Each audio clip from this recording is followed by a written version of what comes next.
All right. Hello, chat. How's it going? Hopefully well. We're back. We are continuing with the attempts at the Rex Infernus Easter Egg. It's so long. Like, it's just shockingly long. It just keeps going. To be fair, it's because of some steps that are really just evil. Just straight up. The mirror, the lens, whatever you want to call it, in Nyxara's temple yesterday, diabolical. I don't know who made that, but it's actually just evil. Like, it is unbelievable how painful that was. But we got it somehow after many, many tries. And now we continue. I still have 2 temples to cleanse as of the end of my 3-hour go yesterday. I was well into the 3rd one, to be fair, but I still have 2 more to cleanse. We're still going. So we just get back to it. We'll see how it goes today. And I peeked ahead. Once the temples are clean, it is boss time. Like, there's nothing crazy beyond that. Thankfully. Okay, beautiful. The real question is my lens is not lined up. That's what I was gonna ask, because I did line it up yesterday. It's at least up in the air. And this one seems pretty easy to line up. It has to be, like, about there on the wall, give or take. This one doesn't seem so bad to get lined up.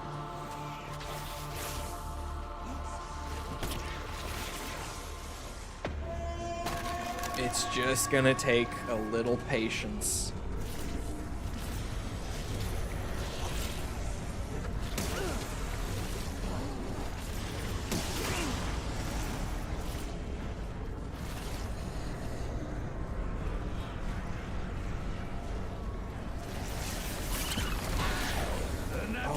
Not my Wisp T. And the Titan is active, and... Oh, you know what? The Titan is active.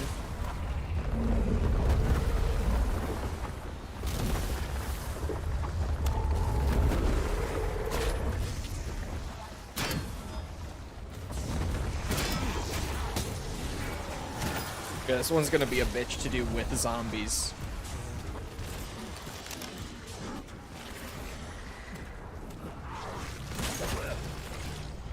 God.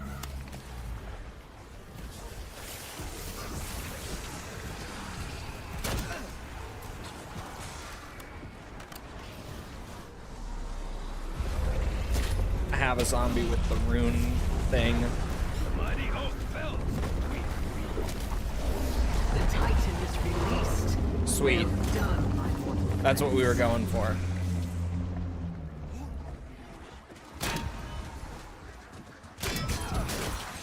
Way too high. It's about lined up, but it's too high.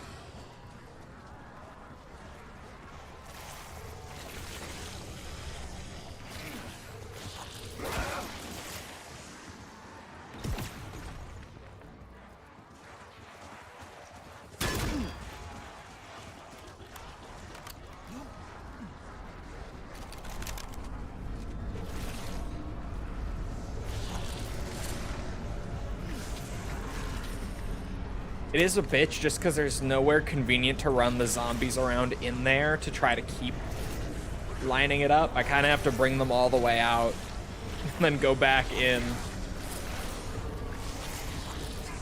Get her done.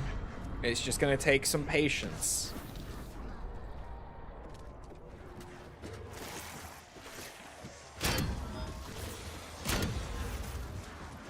I think that looks about right. This is a Pack 2 ray gun.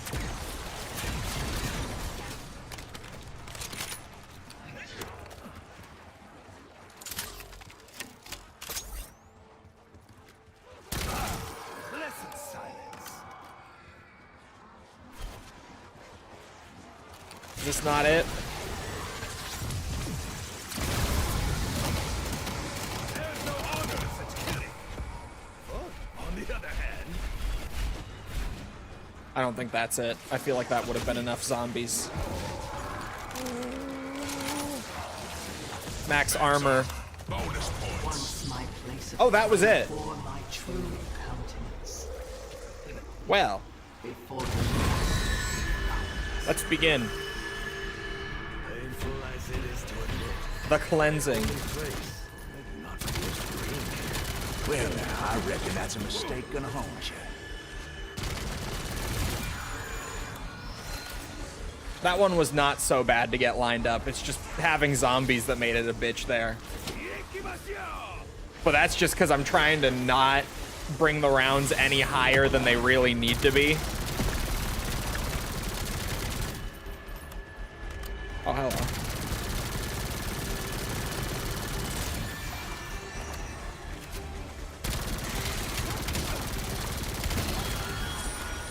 Where's the fourth one? Oh.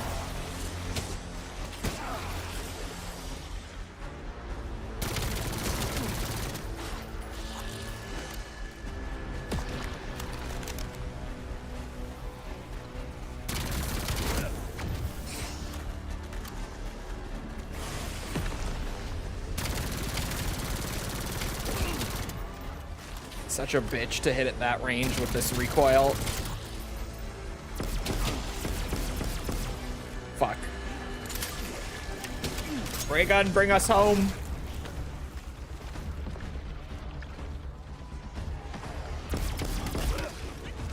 This ray gun does shit for damage. Disturbing these threads will likely attract attention.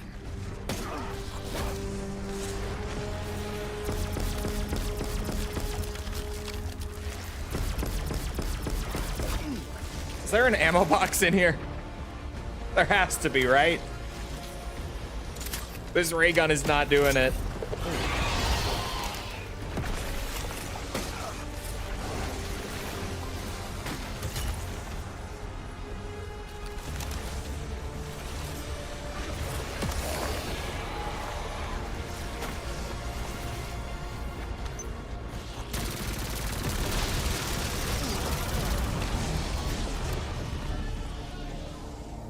The power is at hand.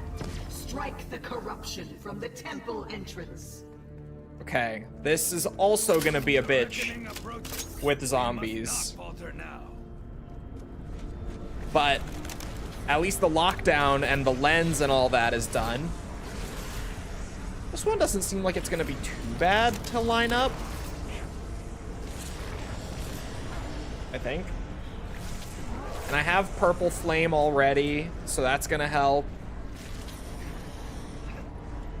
Okay. Oh.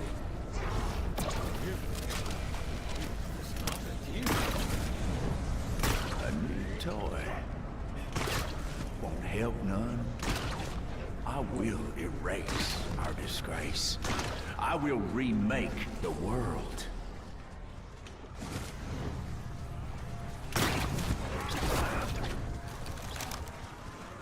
It's probably close enough. I think. I don't know. I hate doing these steps with zombies where you're doing like careful lineups and stuff. I'm noticing now that there's a lot of that, huh? Throughout this whole egg. It is a lot of like steps that make you flip rounds. A. And then B, a lot of steps that are like carefully lining something up. This does look about right. I'm going for it. It's right.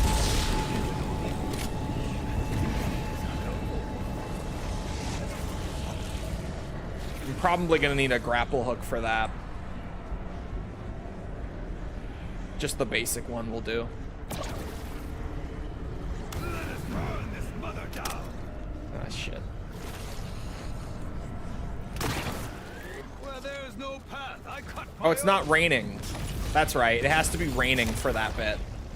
Ooh. I didn't know the stones did that either. Okay. Right. To make it rain, you have to come in here and hit the pool thing. And then it will rain.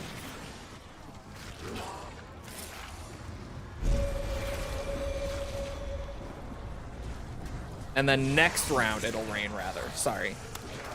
I have to flip around. This is the shit I'm talking about with the round flipping.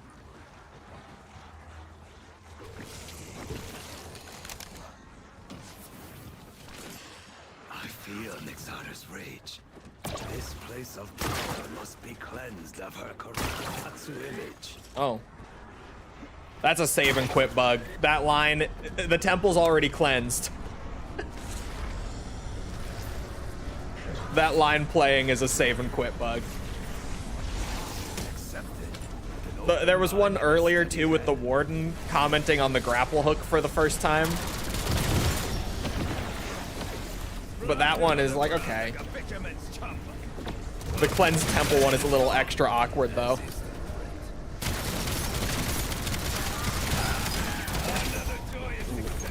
Insta-kill will actually be huge.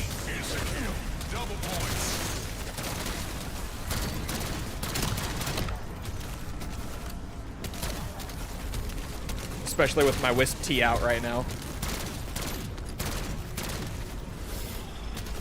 Free kills for everyone.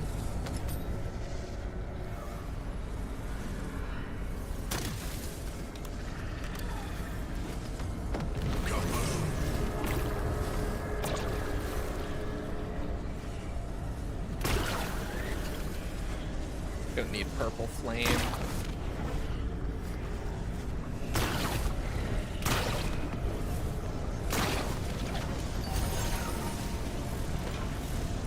Probably safe enough to do this. Yeah. You know I have to do the TED task. You know it's a requirement. It'll give me a perma perk, I think. I'm pretty sure I have every perk. I honestly have lost count of how many total perks are in this game at this point. Ooh, I brushed a death barrier real quick on the way over here. That's a little spooky. PhD flopper, Ted.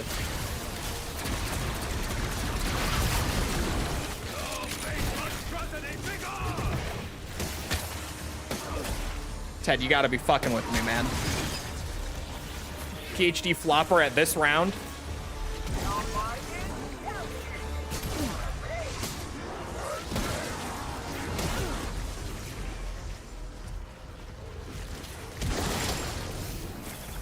Hello, Groka. Welcome to the gauntlet. The ultimate zombies endurance test.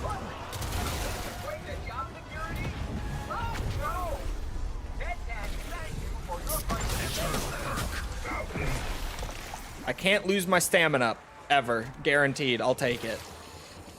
Not the best perk to permanently have, but definitely not the worst either. Okay, now we need to grapple up there. And shoot that wisp right in the middle of her eyes. Boom!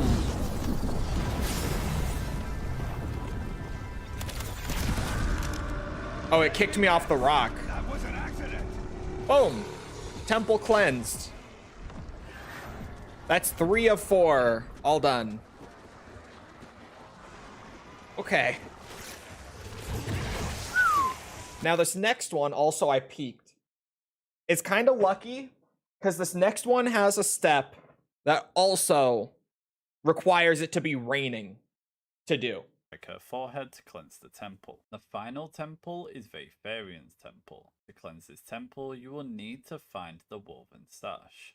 So the woven sash, I did a little peeking because it's all like slight variations on the same thing at this point in the quest.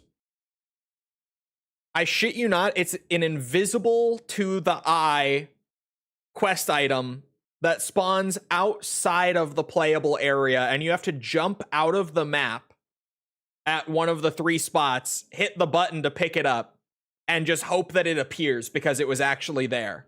And it only spawns while it's raining. This can only spawn and be collected. So this is a real fun one. Multiple spawns. One spawn is by PhD, just behind the box. That one is actually pretty easy to go hit. I'm right by PhD too. I'm literally right here. Lucky timing on this one. It's like here.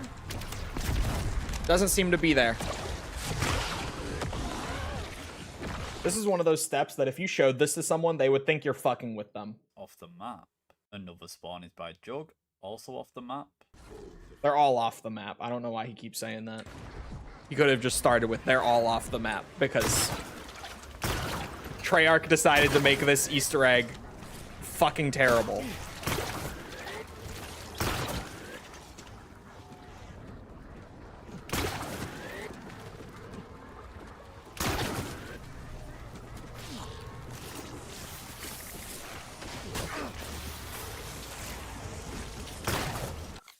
Is it that rock?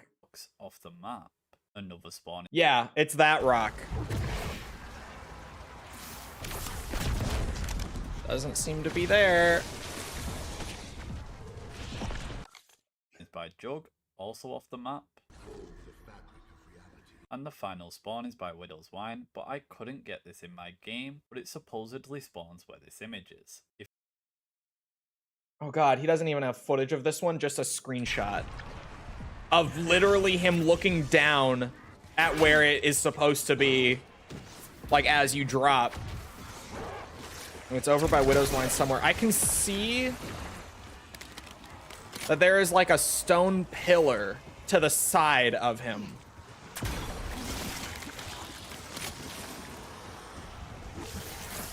Jumping out of the map.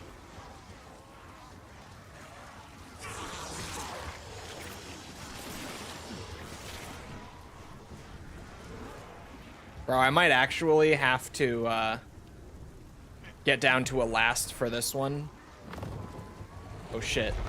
That's so weird. I never like stood on them for more than 1 second before, so I never knew that they tried to like turn you to drop you off of them if you like sit there.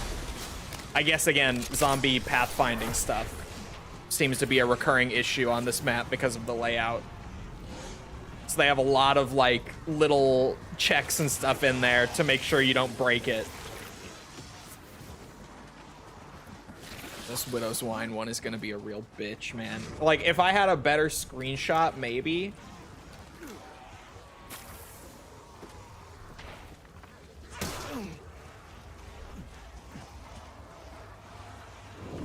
Can't be anywhere there. Oh my god. That's a web mother. I might have to go find like a video of someone else doing it real quick. Or maybe just a better screenshot. Hold on. Because that's not going to be enough for me to work on. Rex Infernus Woven Sash.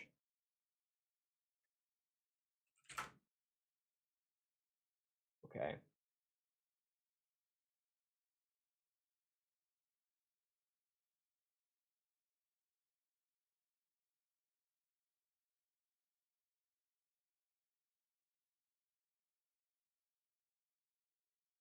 It's that same spot in this other screenshot too. If I turned my compass on real quick, I would be able to find it, I bet. Because I can see the compass degrees at the top of their screen. I'm really at the point of needing to turn the compass back on. This compass that, like, I never even really knew why it was in zombies to begin with, so I turned it off. Where is it exactly? HUD widget? Ah, here we go. Minimap. Or sorry, not minimap, compass. My bad. There. Favorited it to save myself the time. He's facing 260 degrees on the Widow's Wine Island. I ran the wrong way, which doesn't help. Okay. This one's gonna be an adventure. That web mother probably just has to go before I actually try to pursue this.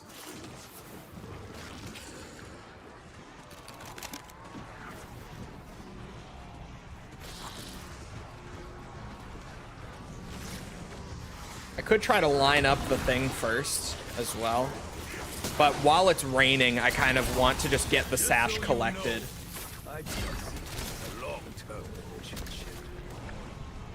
Where's the web mother at?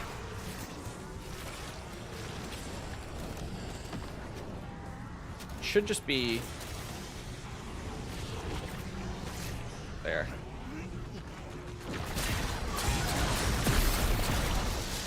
Can't be having you messing with me while I'm doing this. Sorry, web mother. Cannot deny my aim is true. I'm so close to the amount of points needed for the Pack-a-Punch 3 ray gun. And I only just noticed while I'm standing next to the Pack-a-Punch, so hold on. Now this thing won't be total dog shit. It's still not going to be great at this round, but the ray gun is mostly here to revive me if I go down. I hope we get to the boss today. Me too, man. Me too. We're at another one of those steps that's just like, really? Jumping off of the map and spamming interact to see if the part is maybe there? That's actually what we're doing? Like, that's genuinely the step.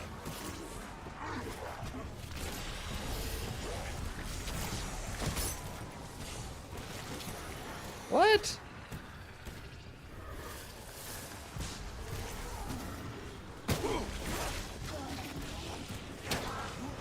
What am I doing?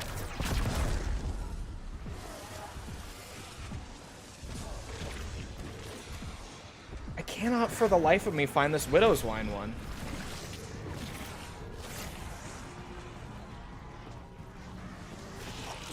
Odds that he has to restart and we get another 3 streams.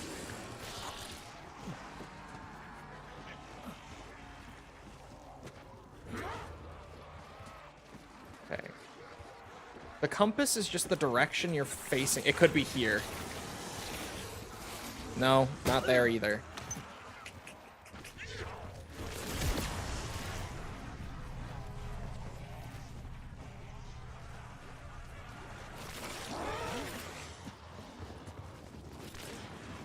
I really don't get this one. Even trying to use the compass to find it, it should be at 260, or he's facing 260, looking at the location for it. So I would think maybe, no, because then it's like an intact stone, like carved pillar. It's not like a random rock that's to the left of it. Yeah, it's because of zombie pathfinding. The rocks kicking you off. And also definitely the case for the limited grapple hook. Yeah, no armor at this round is a bitch. You get in a slightly bad spot, health goes bye-bye. Jesus Christ. 260 is the direction he's looking. I'm looking at a different screenshot who's facing 290. Another one? See, one of these is just straight up northwest. Like, it doesn't even have degrees on it. Like, he's looking perfectly northwest. The fact that I had to turn the fucking compass on for this Easter egg step. So he's facing that way. In one of them.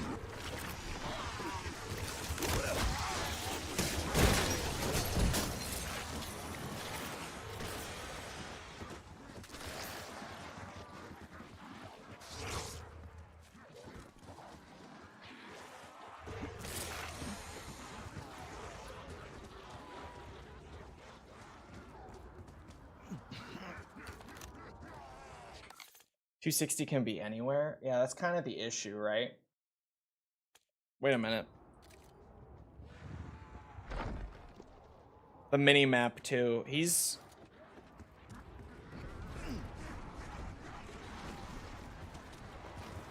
Is this gonna get me killed? Yeah. No?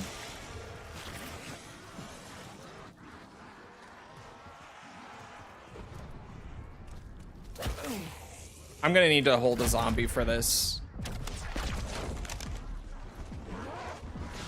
There's just no other way that this is getting done. I'm gonna need to get down to a last.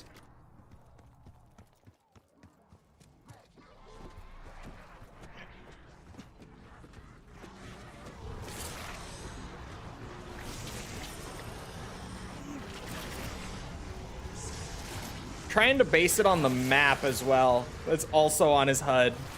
And that's like, I can actually see his position, but the issue is he's around one of these like little circles. And I can't tell which one. I think it's this one. It could be this one. I think it's this one. I want to say it's that one. Was he dead before he hit the ground? Oh my god, an armor plate. We're eating good, boys.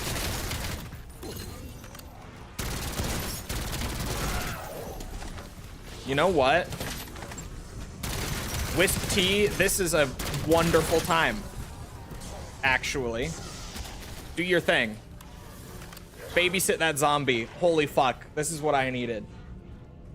Just caving and holding a zombie was the way. This will allow me to actually go find it. I think it is that spot. I did have to flip around just for this, unfortunately, by doing that. But it should help. I think it is this little island here. And it's not like that. It's like it's engraved. It's like finely carved. Wait, it's that. Oh my god. Yeah.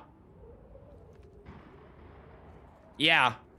It's that I'm seeing in the screenshot. That finely carved pillar. That's what I was looking at. Holy shit, dude. Now we just have to jump off the map a bit and try to see if it's here. Oh my god, it was there. Profane energies. We must rip them asunder. These steps are not real, bro. They're actually not. Be extinguished. I can't believe these are real. To be to be completely honest. I am just baffled. Like every handful of steps, I feel that this is actually the quest. Wait, this is Vaetherion here. Can't believe this shit sometimes, man. But hello, Mikkel.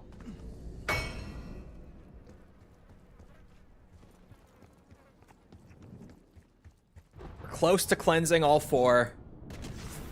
And this is also the sort of thing where replaying this quest and knowing that you need to get the sash earlier and knowing the spots and all that would obviously go a very long way.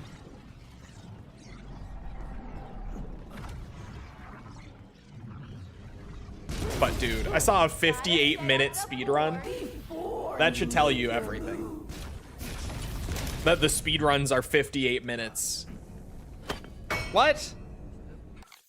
Oh, I didn't... Okay. I was actually genuinely confused. This is gonna kill my zombie. The platform turning. Because the zombie is on it. Okay. Well.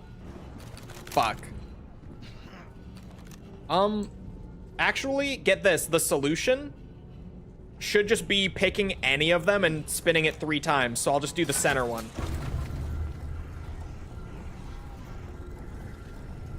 Yeah, this is gonna kill my zombie. Yep, there it is. Just died. Thank you, Rex Infernus. Loving the Easter egg right now.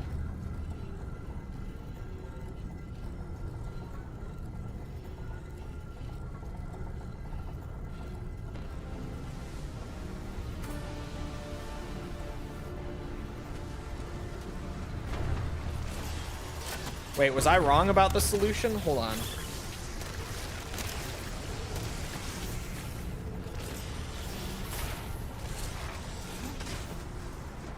I guess I was. Isn't it on a grid of 6? And I did spin it 3 times. Oh, so yeah. It's on a grid of 6, so the first one needed to move 3 times, the others needed to move 9. I was just being stupid. Yeah. Because moving 6 on a grid of 6 puts you back in your starting position.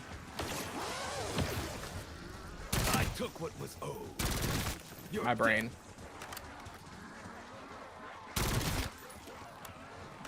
They don't know about BO4 Easter eggs. This one's pretty bad. This is worse than a lot of the BO4 eggs, Mikkel.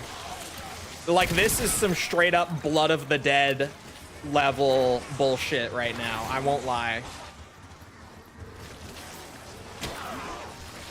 Bonus points. Your scattered corpses are a reflection of my excellence.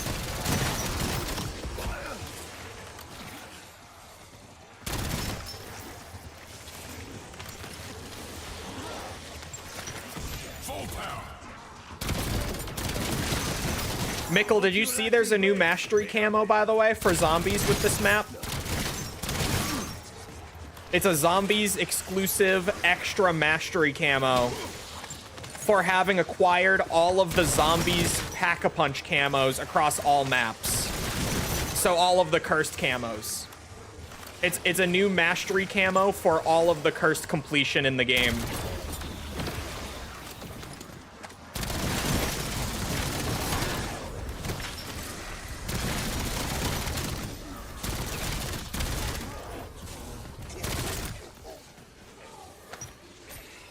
Okay, Wisp Sitter not on the big ring of spinning death for zombies. Let me buy ammo and then head over there for some puzzling. Is it a mastery camo that you can wear in the menus? It is a universal camo, yes. Like for any game mode, you just put it on your loadout weapon, yeah. It's an actual mastery camo. For having done all of the zombies Easter eggs and cursed Easter eggs and stuff throughout the season. So people can see it in MP. MP, Warzone, you can put it on your loadout gun in zombies. Yes. So if they're 3 more away, this one is, oh, okay, hold on. Hold on, chat, actually. I just need to turn each of them 3 times individually. Because now that one, if I turn this 3 times, is going to end up back there. And that one is going to end up in the same spot it was. And these will be, yeah. Yeah. You'll see the vision. I'm not making sense. I'm not speaking eloquently. But I know the solution. So let me cook.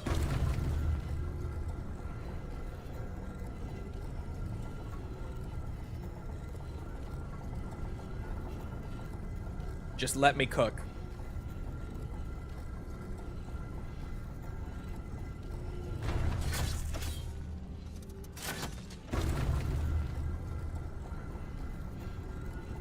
And then I'm gonna have to turn this one 3 times.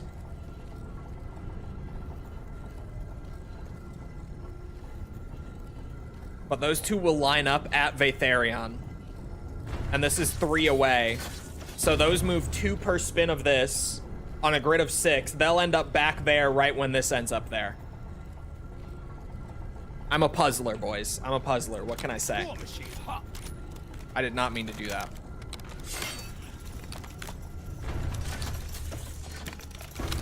Now might be a good time to begin. Hey, this was probably also the last zombies map we'll get for the next 2 to 3 years. So I would agree this is probably a good time. If you haven't started, now would be a solid time to start. Definitely.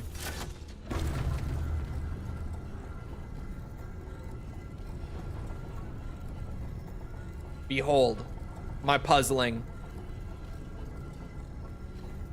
Ignore the fact that we're about at round 40. By the way, just ignore that.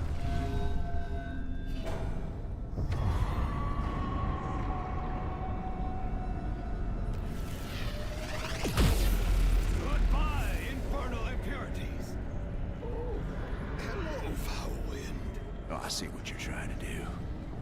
Cleanse them places of power. Give them traitorous curs back their strength.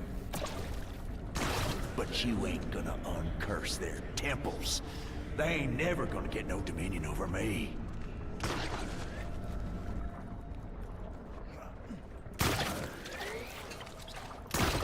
The life cycle for me will be pretty long. I might need to install BO4 and try that classic stuff too, speaking of. That would be a damn good reason to go back and replay like all the BO4 Easter eggs and stuff. But doing it like with classic systems and mechanics and everything would be awesome. Like Blood of the Dead Easter egg might be a lot more fun with the classic mechanics and not the BO4 mechanics.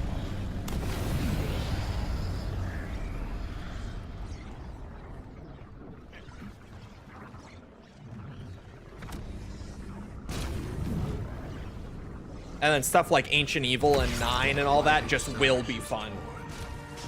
Power over my temple broken. Okay.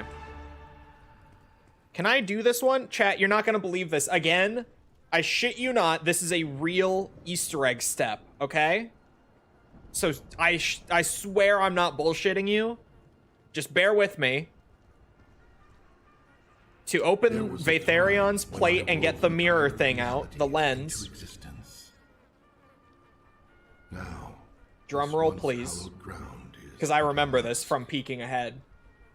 You stand on it, and you jump.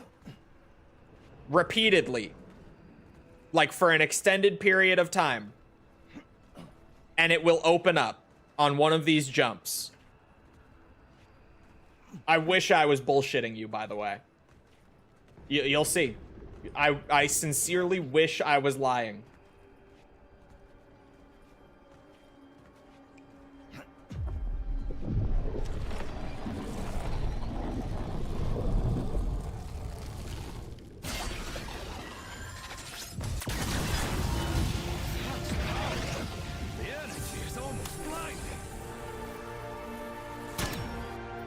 Nice step, bro. I don't know what they were on. And then you line it up with that barrier back there.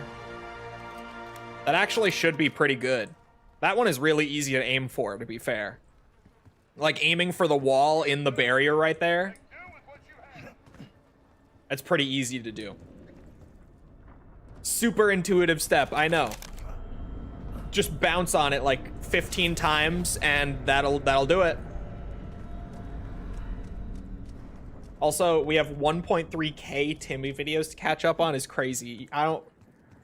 He's funny. I don't know if I could get through 1,000 videos.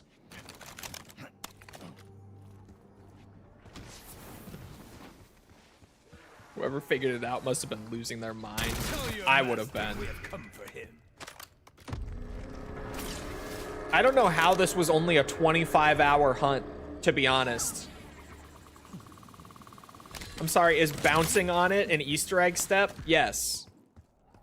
You literally have to stand on a plate and jump on it like 15 times in a row without getting off, and that is the step. I was a fool not to train you right away. I wish it wasn't. Like, I wish that was actually just a joke. But that is just how this Easter egg is going.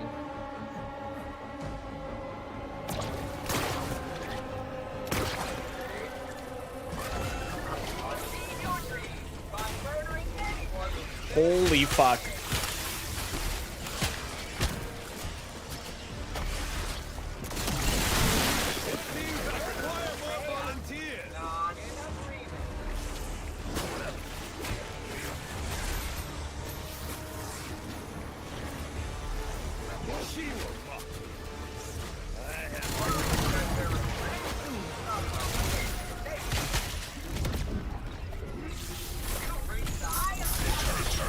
Two eternal perks. One of them is Mule Kick.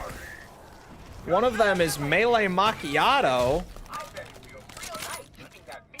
Well. Alright, we have to do the souls back at the lens now.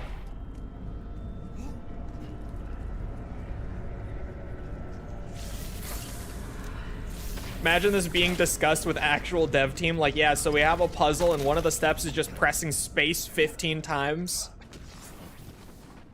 This Easter egg has been excessively stupid, but that is really, like, we're just at the point of not even being shocked by these things anymore.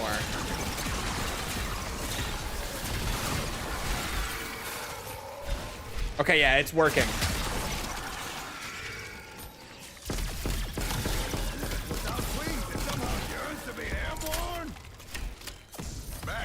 Pretty sure it's working. Maybe it's not. Maybe it needs to be a little more to the left, like just ever so slightly, the tiniest bit.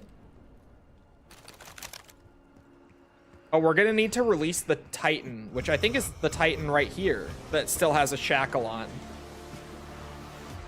Probably. Oh yeah, I think you have to do that before you can actually break the wall open, now that I think about it. I saw the rune go into him. It is this Titan that still has a shackle on. Yeah. Bind the Titan. Liberate my sanctuary. Okay. No, things ain't ready yet. The spears, they ain't alive. You generals ain't gonna stop the purification at hand. Guess I'm gonna have to It worked. give the universe a little nudge. Round 41, by the way. Hurry up! He's going to destroy everything! I'm working on it. Denied us our true faces. He must pay dearly for such indignities. This lockdown is gonna suck. Y'all make me sick. Just this room? Are you serious? Over in your bloodline.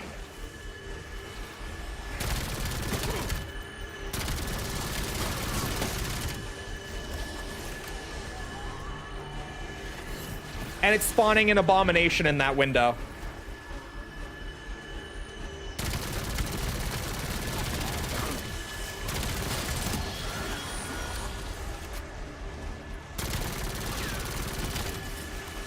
Where did the abomination go? I mean, I'll take it, but like, there was clearly an abomination on his way in.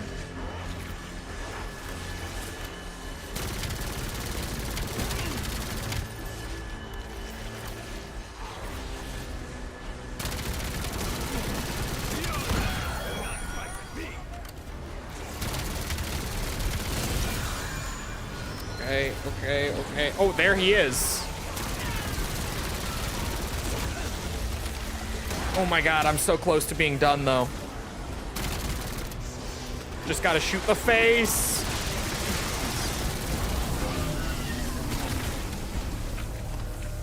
The mortals come for you, Interloper. Your end is nigh. Okay. Grapple hook. I could probably save a zombie for the rest of the egg at this point. No, I can't. I need to go hit the pool, the whirlpool. I can save a zombie. I know I'm done with kill steps for the rest of this egg because I looked ahead. So I don't have to do these next two things with zombies. But unfortunately, I'm gonna have to go another round.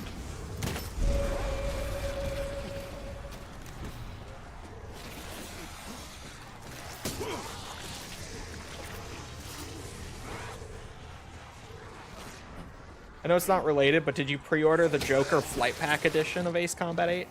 I honestly have not pre-ordered my Ace Combat 8. I still need to. I haven't done it yet. Did you see the dance-off Easter egg on Rex Infernus? No. But I saw there's an Easter egg that gives you a mask that just straight up bestows you with Stone Cold Stronghold from BO4. The perk, the one that was like good for camping setups. It's in this map as like a map specific Easter egg.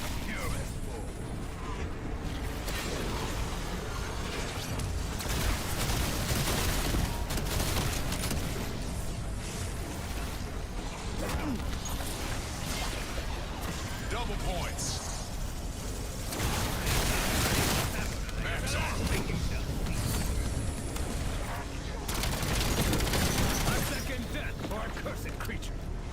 Nice. I still have quite a few.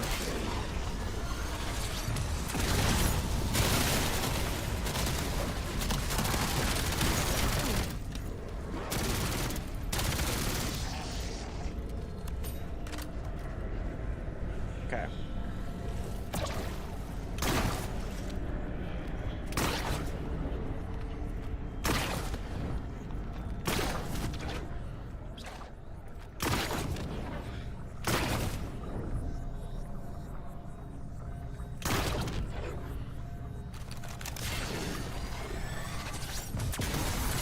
Is that good enough? Is that lined up right? Yes. Okay. I did hit the whirlpool, right? I think. Just to double check. Okay, yeah, I did.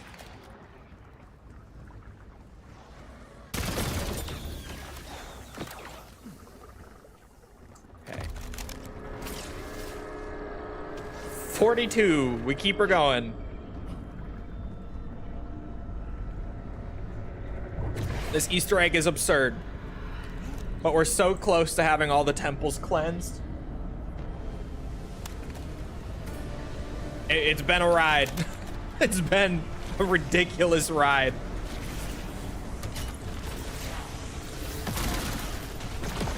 Ooh, I got webbed. Ooh, I got webbed.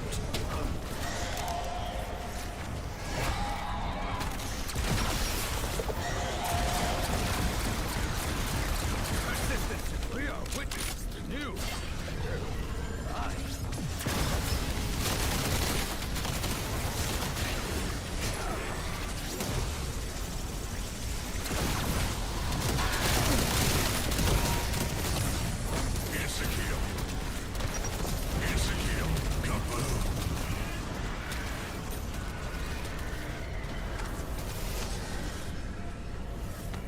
Casimir's, finally. I never got a free one like this whole time.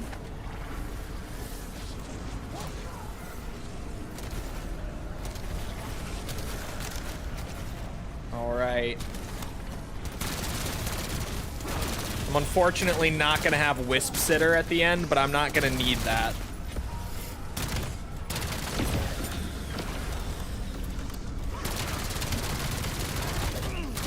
Hold on, I might have Wisp Sitter at the end.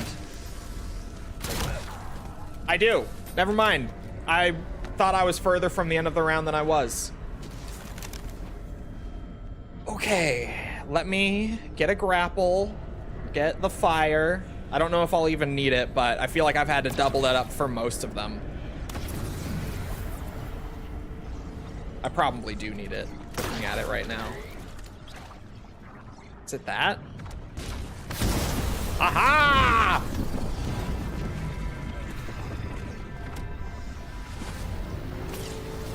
Why did it flip my round? Bro, what? Why? Why does this Easter egg torture me so? Oh my god.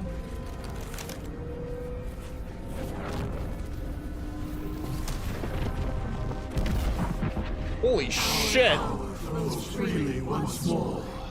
Join us beneath the forge. It is time to end the war's reign. If he knows we are coming, may he choke on his fear. Well.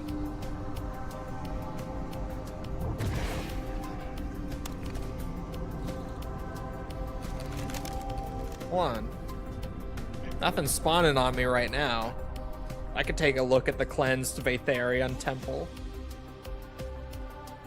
Bro, this looks cool as fuck. Oh, now they're spawning. It's legit baby easy. It is. And it's a mask, right? So it doesn't like take a perk slot or anything like that.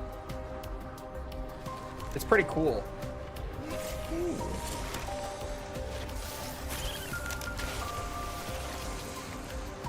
The webs, bro. All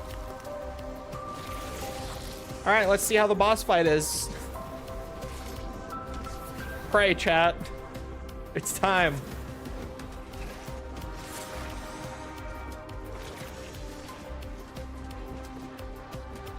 All temples cleansed.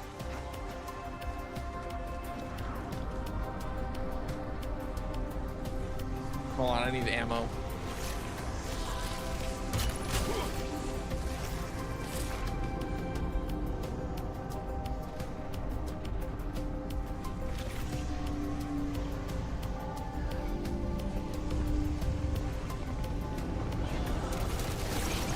He waits below.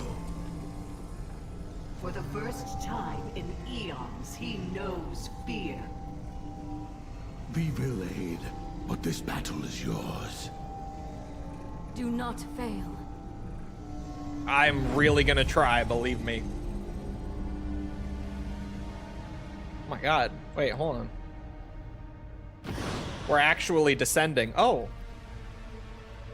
Hey! Everyone's here. Finally. It's time to throw wide the gates of heaven.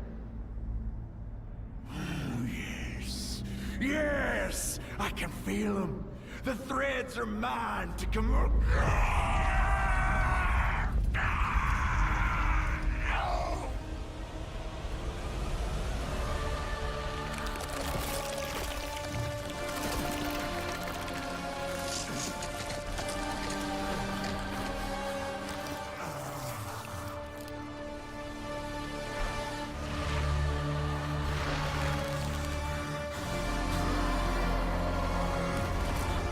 Oh my god, this boss arena is insane. Here's my dues for touching the divine.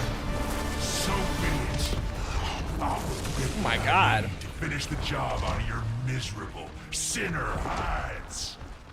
There is no running from your sins, even with that many legs. Oh, he's kind of fast though.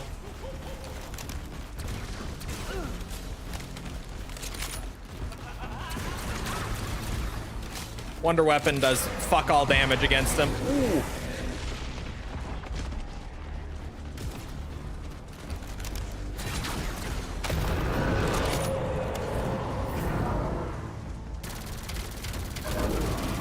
Oh shit, okay. I'm too late to leave that white flag.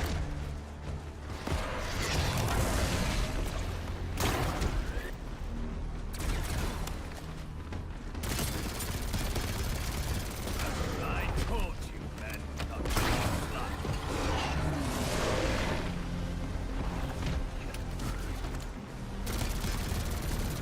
Be glad you were spared. I'm seeing the mechanic.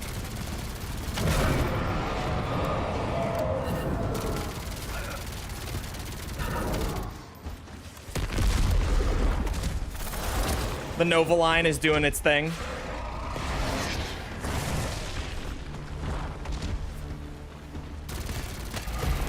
Is it even worth shooting him without it? Doesn't really seem like it's worth it until you destroy the skull.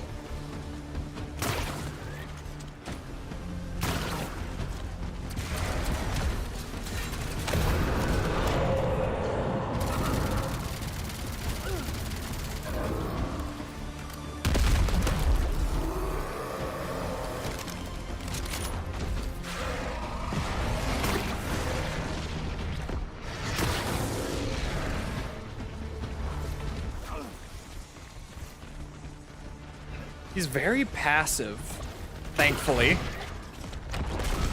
There we go. Good telegraphs.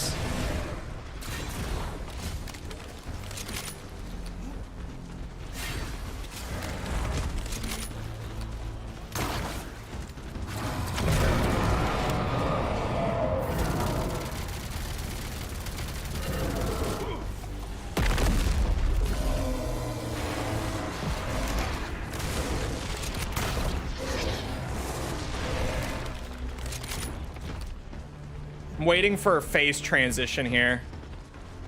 I can feel it coming because there's no way that the final boss is just this. And I think I'm almost down to a third of his health. So I'm waiting for the phase transition right about here.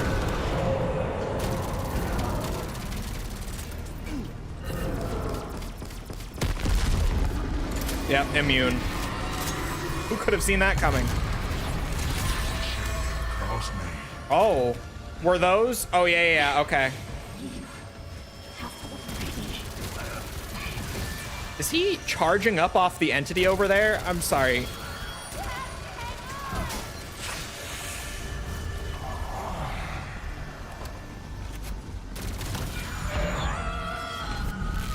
Bleed her pride, put you in range.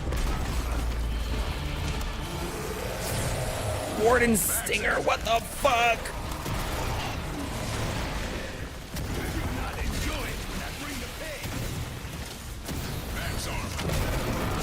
There are blessings, but I don't know if I should be using them. Oh, what the fuck? Oh. Wait, why did he stun? Don't tell me it's from... No. Oh, he has a skull again.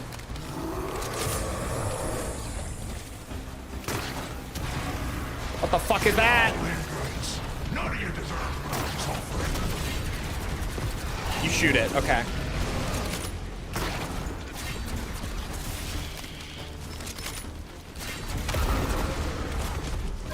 He has 2 skulls.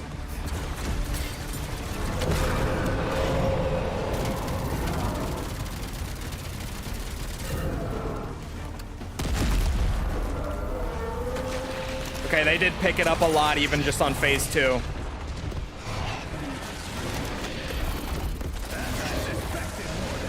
Poison is a coward's weapon.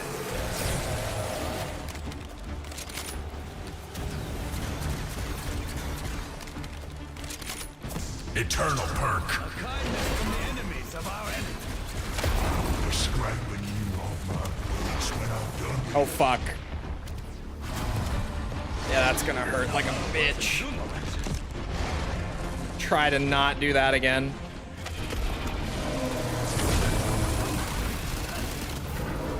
Shit.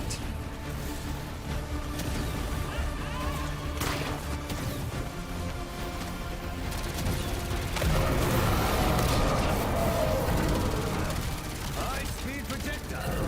Traditional.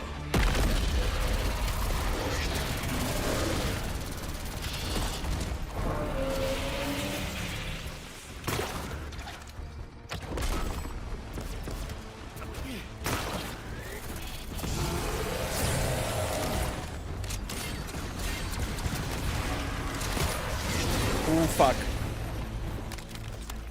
No grapple. Exiting this realm is a better end. No supper for you.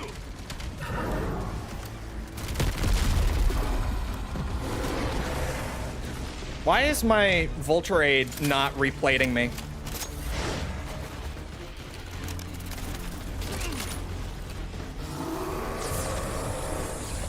Like, suddenly in phase 2, it stopped working.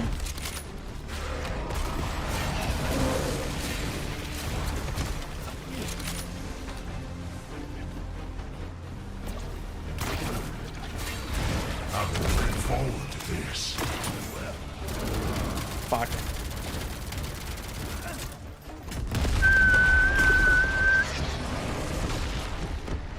Is this as underwhelming as it looks? Not at all. I'm sweating my ass off trying to not die.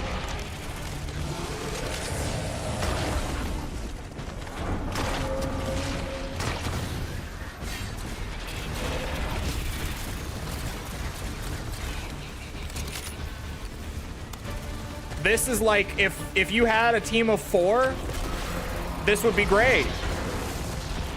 For one person with like all of this going on at once, it's a lot.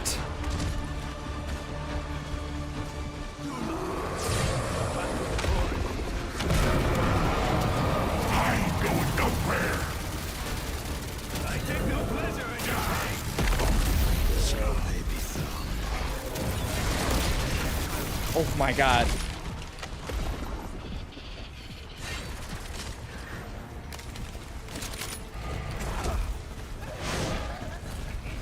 Oh fuck, that's gonna hurt. A lot.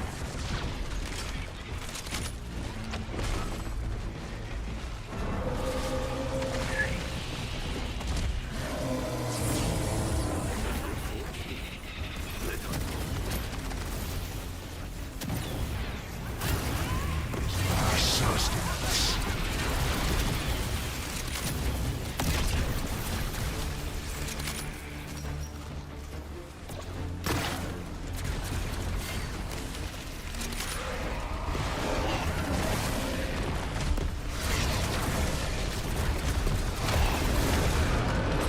Does that kill me?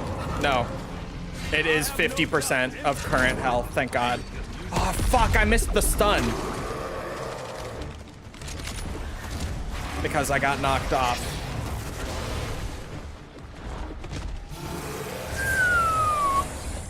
I'm so close to the end of this phase. And I desperately need the max ammo and full armor right about now.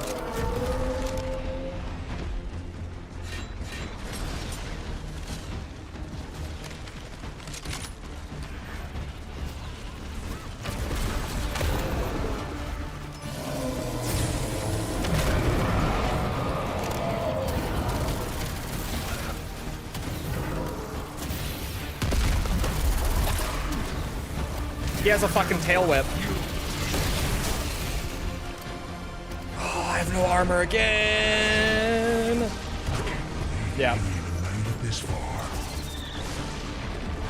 Thank God I never took a down prior to this fight. And that I prepped the ray gun and everything. I'm sorry, are we not in phase 3? Are we not doing a phase transition? Am I fucked? That certainly makes me feel like I'm fucked. Oh.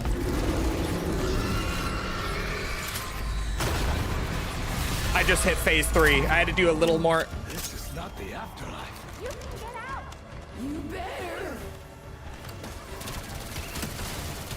Your skull is aching.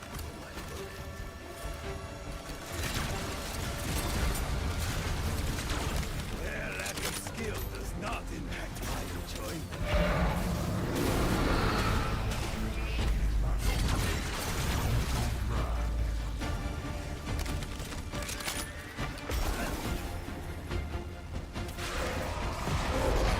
Bro, especially after 4 hours of Easter egg getting here, my heart right now. Max ammo. Great. And there are shadow souls. We are so fucked.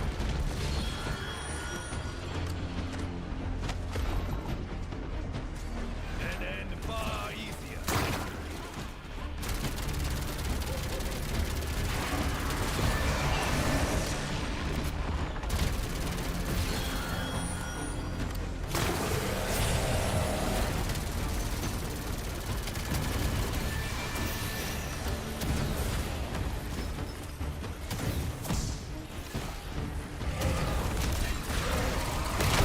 This is still my territory. I command it.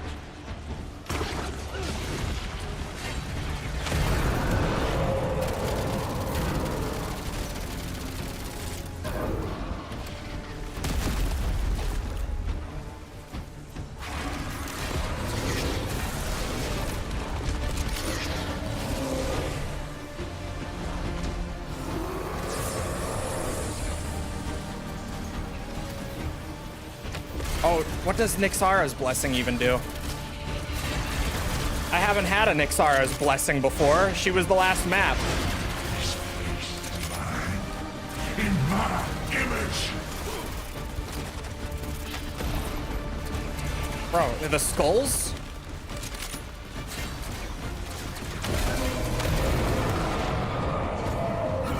You will not do this.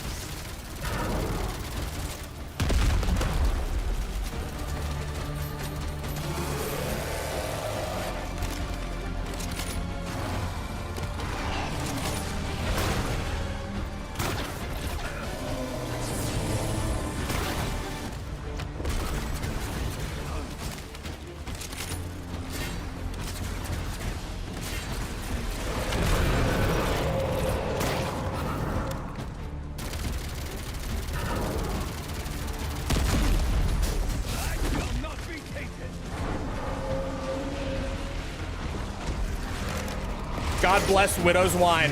Greatest perk they have ever added to this game post-launch. Thank fuck for Widow's Wine. I would have downed right there. Your futile attempt only strengthens my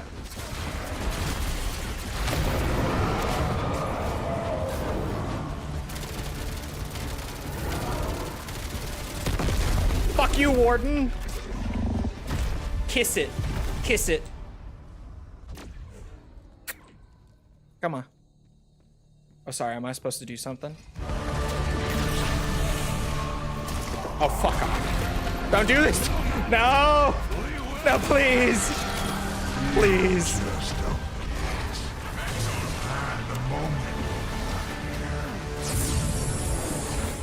I'm sorry I made you kiss my ass. I'm sorry.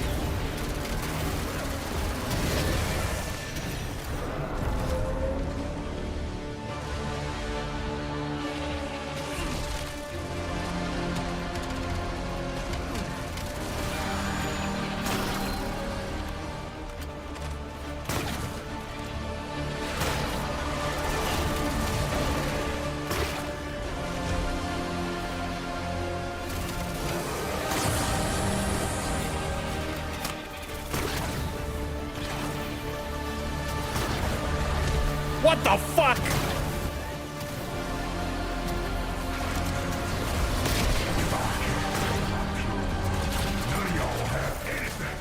They didn't expect some weird pink fox girl VTuber anime girl online to play this game and make her entire community make a day about livers.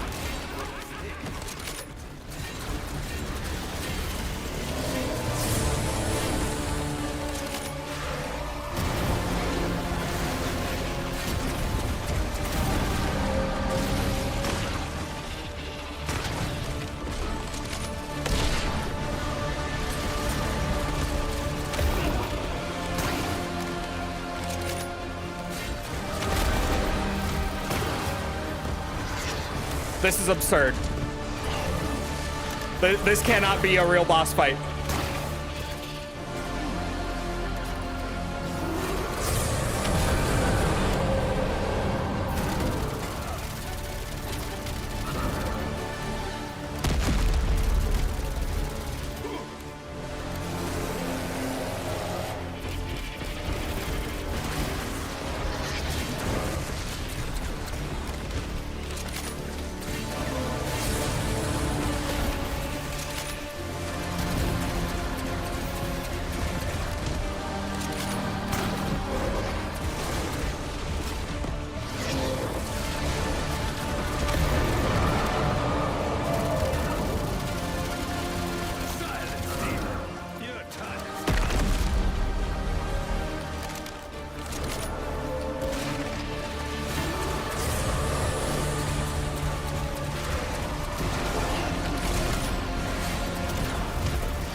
Knock some fight out of here.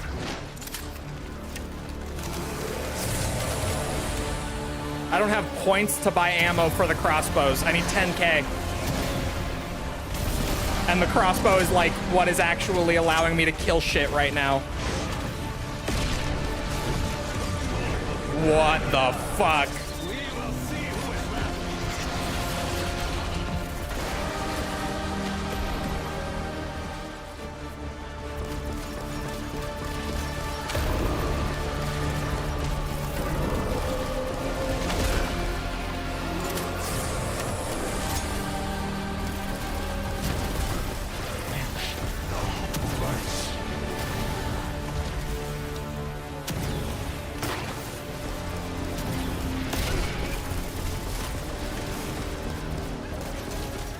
There is so much happening. I have 10K.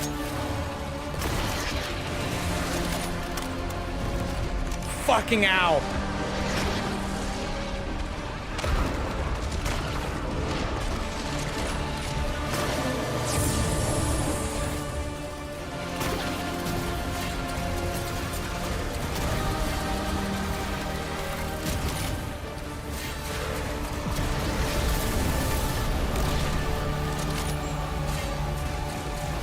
That's a wipe mechanic if I've ever seen one.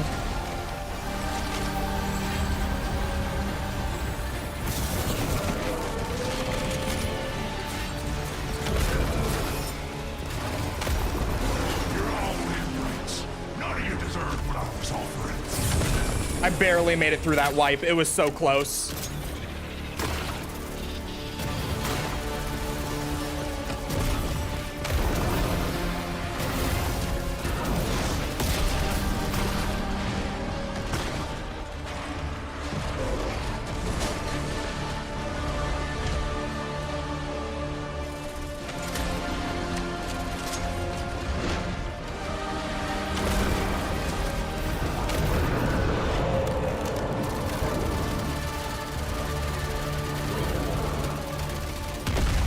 Fuck you, Warden! That you stole.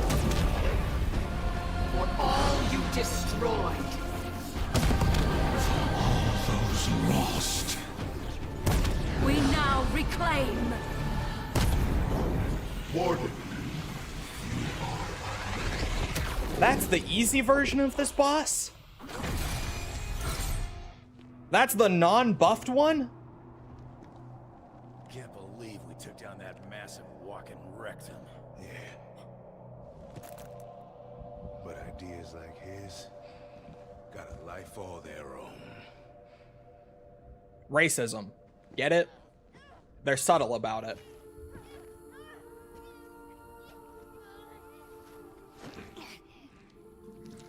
He's gone.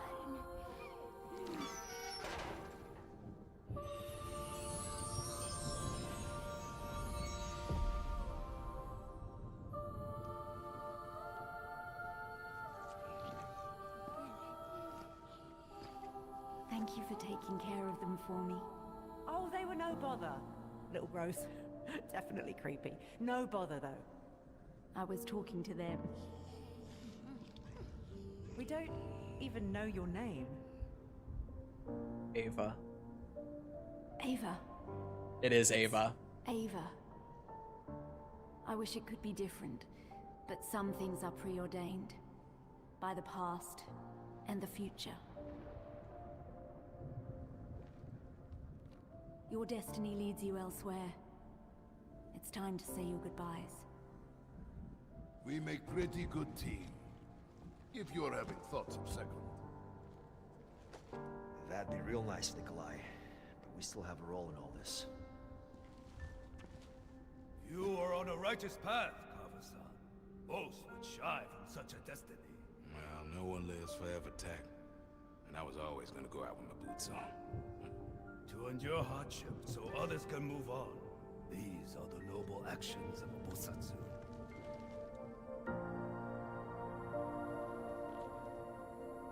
If you're ready. Hang on a sec, guys. I'm not going with you. You're staying. Oh. Look, I get you all have this destiny to go to, but I don't. You've been awesome, but I need my family. My path's on a different thread. I can be with them again. Look after yourself, handsome. She'll keep you warm at night.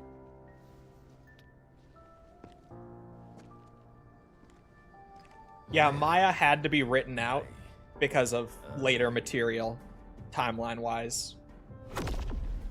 Nuts.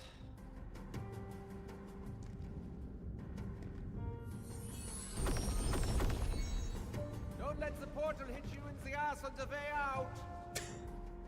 Some points in time are so pivotal that they have to be preserved. Yeah, there's baby Ava. And moments of joy in memory of those we've lost must be taken. This is so bizarre. Even knowing they will bring us pain.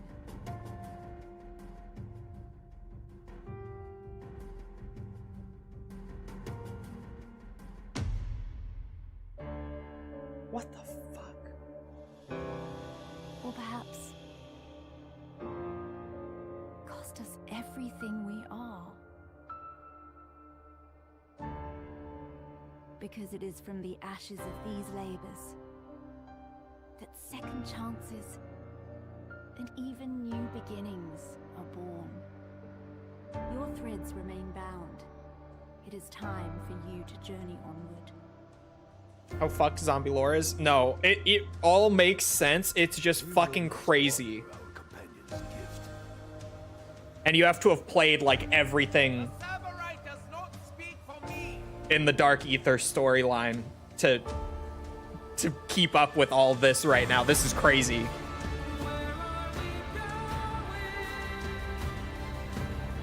And the song, it's a loop. It's an infinite loop. It's a predestination paradox. The whole story. Again. Just, oh my god. The new crew is gone? No, it's a loop. The loop of all of the Dark Ether story will repeat infinitely.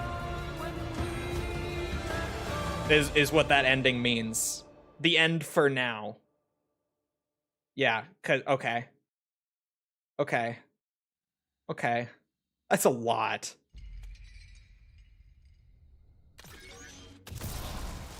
It's a predestination paradox, just like the original Ether story was. It is the point of all that.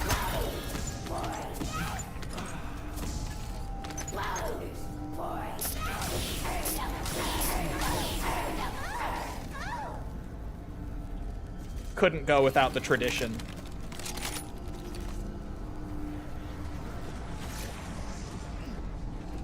Okay. So the Ether story, which was just the zombies story pre-reset, basically, after BO4, right?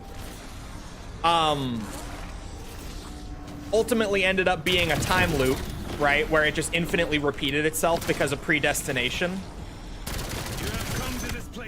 And then BO4 was them breaking the loop literally the only way they possibly could, which was just erasing everything and locking it away. But now that the Dark Ether found its way back in and, like, essentially unsealed itself, that ending is just straight up saying, like, yeah, it's an infinite loop again. Everything is predestined again. Like, that whole reset in BO4, it essentially did nothing because it managed to get its way back out and just form a new loop. So everything Cold War through now has also just been the establishment of a new predestination paradox. Which is also why they were playing Where Are We Going at the very end. Because that's the Easter egg song from Mob of the Dead, which is the map that first introduced the concept of a predestination paradox and a time loop into zombies.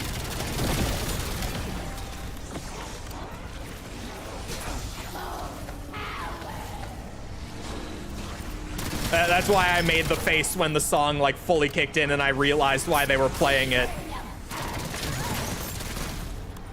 So the whole Dark Ether story, everything post BO4 has also now just formed a new time loop that needs to be broken.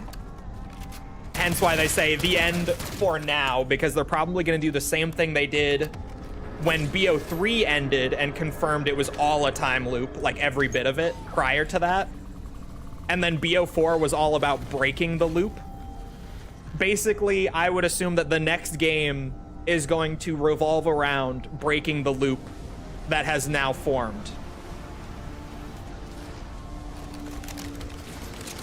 That's fucking wild, man. That ending is crazy.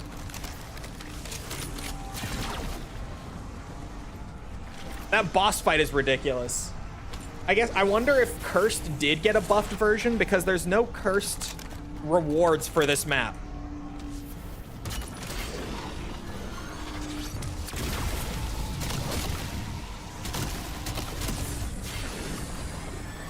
This being a loop means you have to do the Cursed grind all over again. GG's.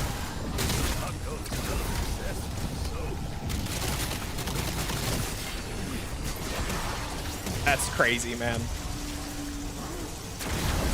That is just wild.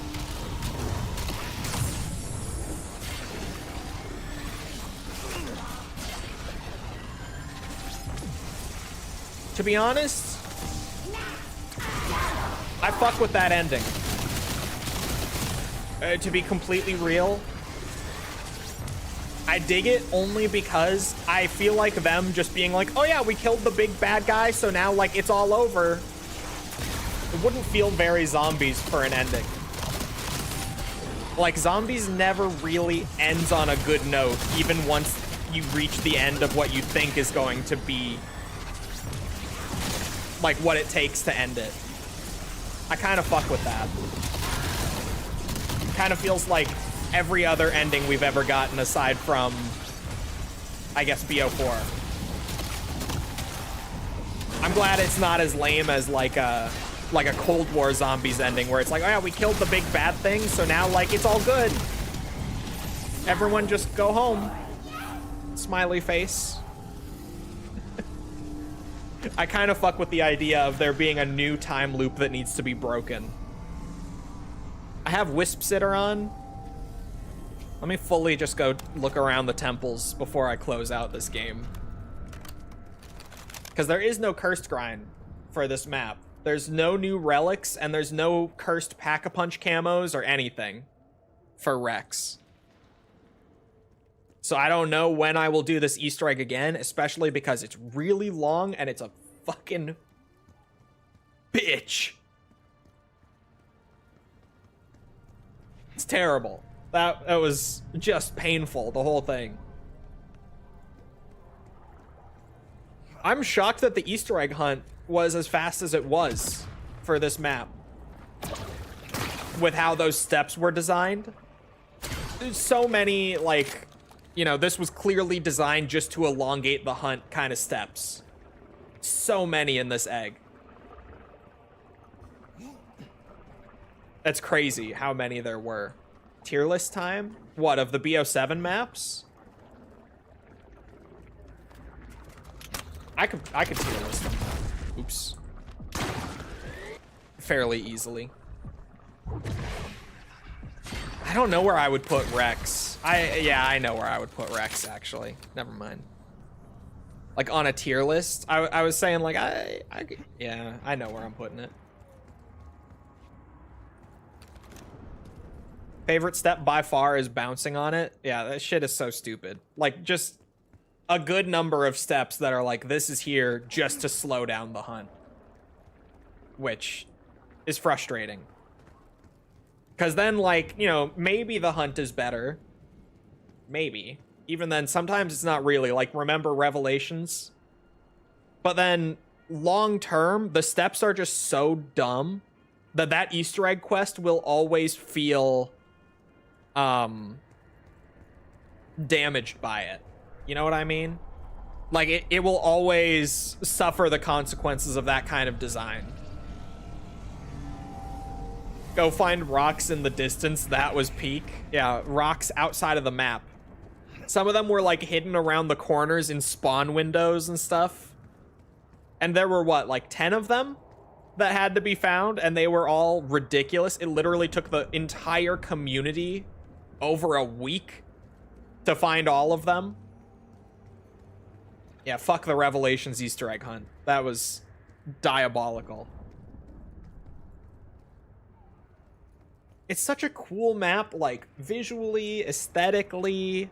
I think the spectacle is really great with, like, cleansing all the temples and, like, the actual map itself changing to reflect your progress through the quest.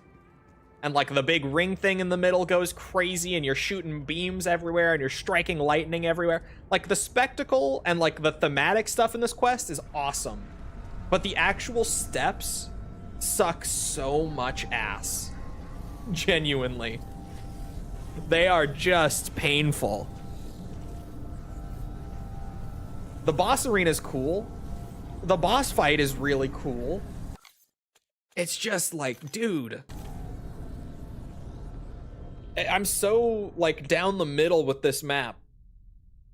It feels like it could have been a slam dunk, but they made so many questionable decisions, in my opinion. We need a Revelations remake where they just place rocks somewhere even more obscure. My favorite egg has probably been the Paradox one so far, gameplay-wise. Wait, yeah, would the tier list be Easter eggs or the maps overall? Because that would actually change it a good bit. Because I'm mostly not an Easter egg guy in zombies. I'm a little more of a gameplay guy. Although I've loved the cursed stuff in this game. Cursed has been like the highlight of this game for me. So like it's been a little different this year. Having stream like flashing it. Yeah. It's not just you. It's the Call of Duty HQ app that they run like the newest game through every year to try to unify it with Warzone. It doesn't like the video capture from OBS. Like Cursed has been the best part, and I haven't even done my spoilers, my two favorite maps. It's not really spoilers, I say it all the time, from this game. So I know I'm only gonna have more fun with the Cursed still yet to come.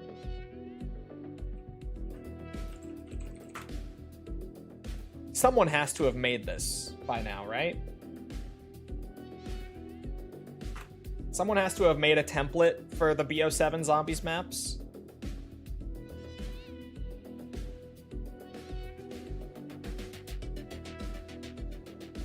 Oh, let's go. Someone has just an all of Zombies one, but it's completely up to date with Rex Infernus and everything. And I can just do the BO7 maps. It's all Treyarch zombies, actually. Not all zombies, but... Here, we can do this. This'll work. Are we doing just the maps? Or just the Easter eggs, or what? They have all the survival maps in here, too. Oh, they don't have an F tier? I don't think I would put anything in this game in F tier, to be fair. I think the absolute worst in BO7 is a D tier. I can think of something going D tier, but I think that's as bad as it could get for BO7. Let's do the Easter egg. Okay. Pure Easter egg rating. Oh, that's hard.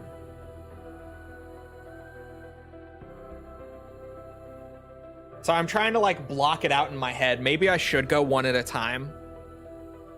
I think, okay, just Easter egg, right? I think, I think Ashes is an A tier. I was between A and A. I think Ashes Easter egg is an A tier. I really like the Ashes Easter egg. It's very fun to do over and over again. And it's one that does come together really well once you know what you're doing, and it's super fun to replay. But it's a little...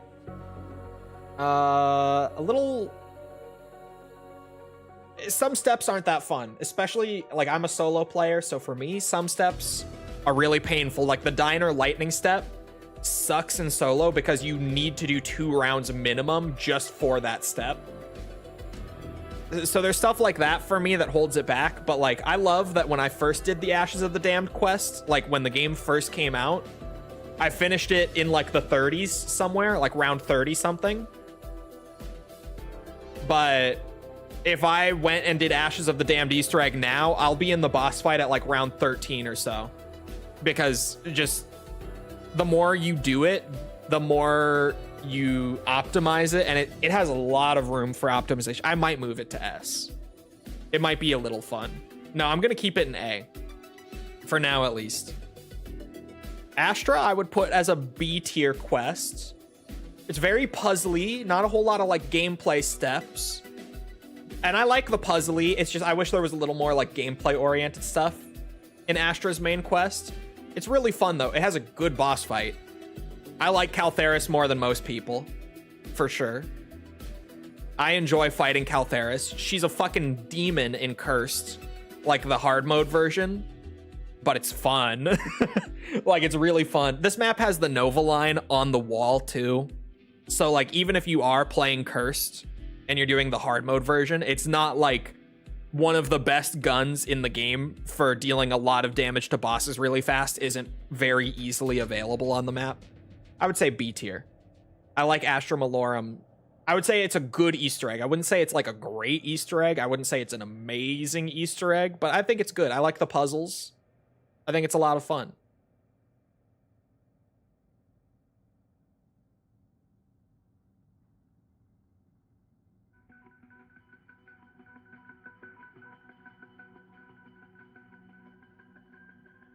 Hold on. My brain right now. Paradox Junction.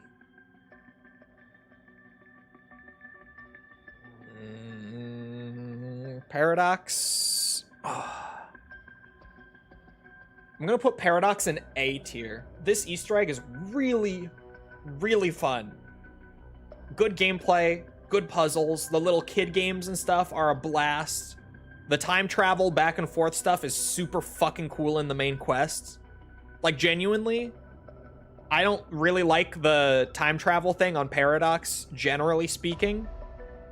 But you can tell that it was legitimately just for the main quest. Like, that's the entire reason the time travel thing existed, and the way that they use it in the steps, where it's like, you get the seeds to plant this special tree, and then you go into the past to plant it, and then you jump forward to the future, and like, boom, it's fully grown. Stuff like that is so fun. The Paradox, like, time travel mechanics and the way they're integrated are so fucking cool. I really, really like the Paradox Easter egg.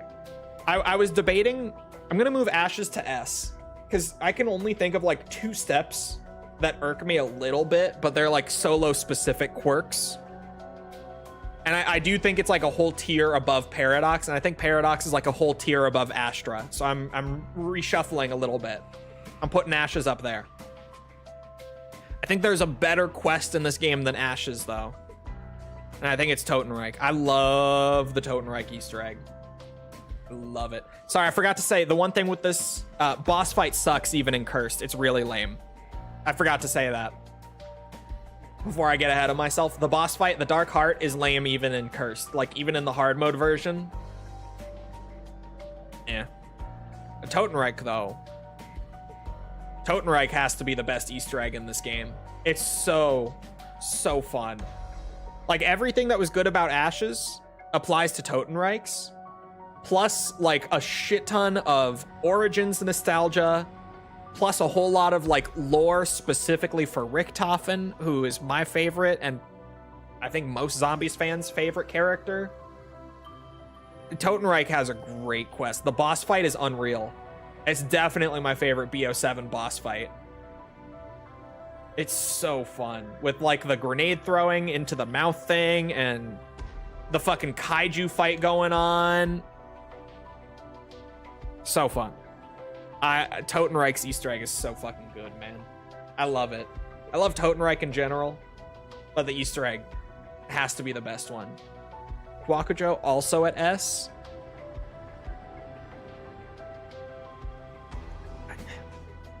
Kwakujo, I think, has a lot of really good stuff going for it, but I think it has to be A for me. I don't know. I'll put it above Paradox. I will. I think Kawakujo has a really good Easter egg, but I think it's a little overly reliant on go here, pick up this item. Like, there are so many things to go around and collect. It's a bit of a collect-a-thon. And, like, not in a fun gameplay-oriented way where, like, something like Origins is, where, like, you're going around and collecting stuff left, right, and center. But on Origins, literally everything you collect is, like, part of a wonder weapon, or it's this new special grenade type, or it's for the shield, or, like, it's all gameplay-oriented stuff on something like an Origins. On Kawakujo, it's all just main quest stuff. Like, it's just, if you want to do the next step, you gotta run around to A, B, and C and pick up this item and that item and that, and it wears on you the more that you do it. And this Easter egg is long. This was also like a 3-hour first attempt for me. It was a little over 3 hours. This one was fucking long too. And then the boss fight sucks. Like, it's super cool visually, and like the mechanics are neat conceptually, but there's no challenge in this boss fight. It's the easiest boss fight in the entire game. This one right here. It, like, the Dark Heart is more difficult to beat than Nyxara on Kawakujo. It is, the spectacle is crazy, but gameplay wise, it's the most anticlimactic boss fight in the game. Because there's no challenge to it. It is like the easiest fucking thing ever. I don't think I've ever downed in the Nyxara fight. Genuine. I don't think it has ever happened. Whereas, like, even the Dark Heart, I've taken it down. Only in Cursed, but I've taken it down. The Kawakujo, I think, has to go in A tier for the Easter egg. And then Rex is gonna go in C for me. I don't think, like, on the grand scale of zombies Easter eggs, that it's that bad. No, it's not. I'm looking. I had to stop and think, and I'm like, okay, what would an F tier Easter egg be? And I peeked down here, and like, Transit's Easter egg is an F tier Easter egg. That shit fucking blows.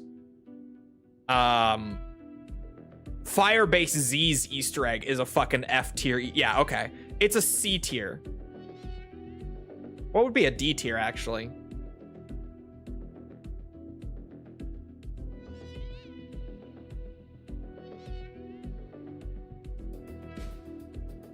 You know, I think it might be a D tier. Oh, but the I'm gonna give it a C purely for all of the spectacle and like thematic stuff. Gameplay wise, it's a D tier. Absolutely. But it has a lot of cool like visual stuff and like thematic stuff going on that I do appreciate a lot. So I think I have to put it at least like it has to be at least a C. I can't put a cool I can't put an Easter egg that cool in D. But the gameplay does blow dick. It's terrible. Ugh, it's so long too. And like the mirror thing, some of the mirrors are fine, but like the one in Nyxara's temple where you're like shooting it down beneath the fucking map at this completely aimless wall, like there's nothing to really use as a point of reference. There are some steps in this that are truly just terrible, and then there's stuff that feels deliberately like it's padding out the rounds and getting you to flip more and more rounds, like traveling back to the house being a requirement. The amount of different times that you need to have it be raining between kill steps, like it's not even that you need it to be raining just a few times, because normally it would be like, oh, you could just do them all in the same round because it's raining. No, it's like you have to get it to be raining, get to a last zombie on that round, go do the step, and then the literal like next step requires you to kill zombies, so you have to flip around, and then it's not going to be raining, so you're going to have to keep going, and then when you're to the next part where you need a rain round, you're going to have to go hit the thing and then flip another round. There's so much about this Easter egg, gameplay wise, that was dog shit. But like visuals, thematics, and the warden boss make it at least a C tier for me, but that definitely, like, this is my least favorite Easter egg in BO7, without a doubt. I'm not even like, I don't feel like I question that at all. If I were to choose between rerunning the Rex Infernus Easter egg, and mind you, this map is 3 days old, right? Or 3 or 4 days old. If you ask me right now if I would rather do the Rex Infernus Easter egg or the Astra Malorum Easter egg, without a doubt, I'm gonna go do Astra's instead, because fuck that. I don't want to do that again. Like, this is one of those Easter eggs that I genuinely, the thought of doing it again, I'm like, no, I don't want to. I don't want to go through that again. That sucked. Gameplay wise, really cool, but it sucked. So Easter egg wise, that would be my BO7 rating, personally. But the 15 bounces, worse than Transit? No, Transit would be an F. Transit would be an F tier Easter egg. That shit's awful. It's just terrible.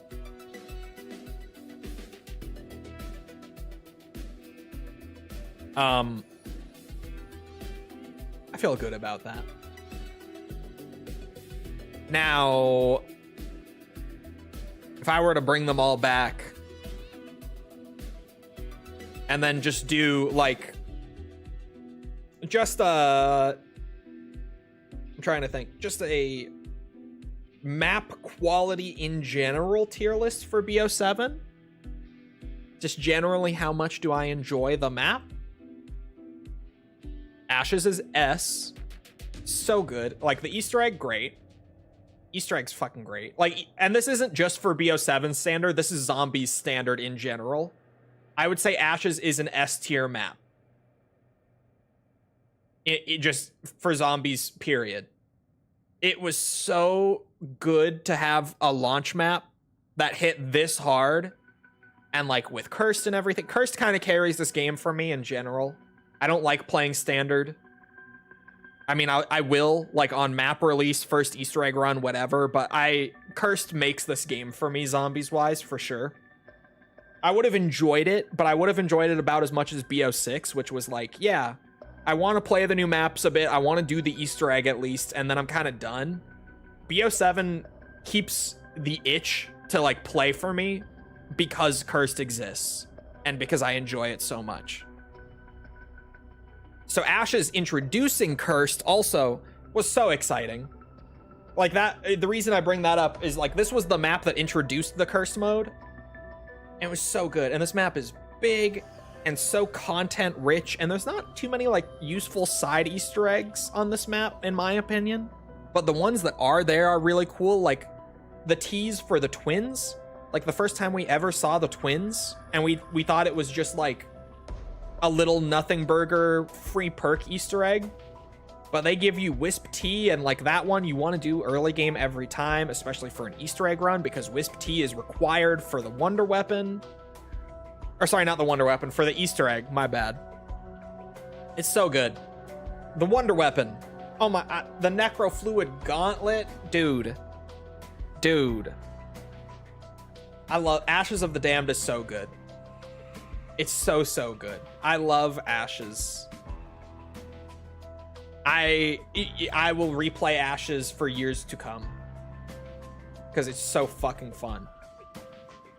Astra Malorum, I liked a little more when it first came out.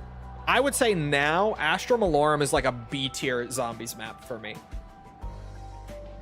Like, I've settled down a little bit from the launch hype, because also this came out like what?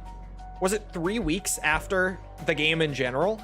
I think it was like 3 weeks after Ashes came out, they immediately gave us Astra.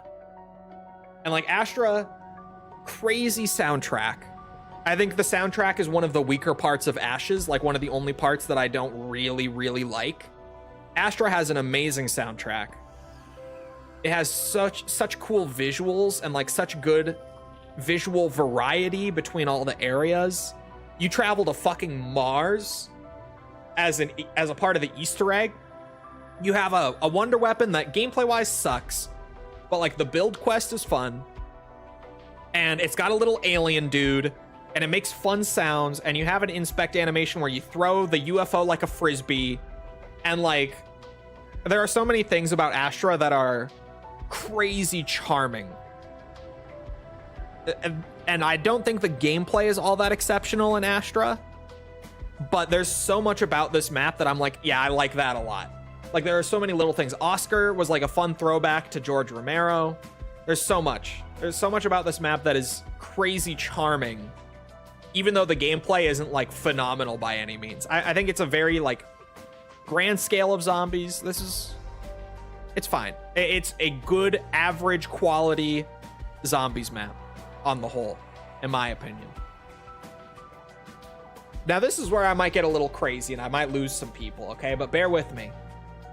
I feel like this has been pretty basic so far, but really, hold with me here. Allow me to explain. I'm gonna put Paradox in B as well, and I'm gonna put it above Astra. I think that Nuketown coming back was so lame.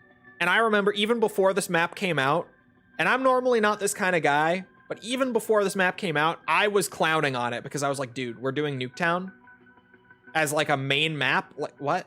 What are we doing? Nuketown again? But the quest stuff, Really good. Like, Easter egg is fucking awesome on this map. Gameplay, it's easy to boot up and play. It's Nuketown Zombies. It was fun in 2012, simple but fun, and it's still kind of like, yeah, it's basic, but it's fun.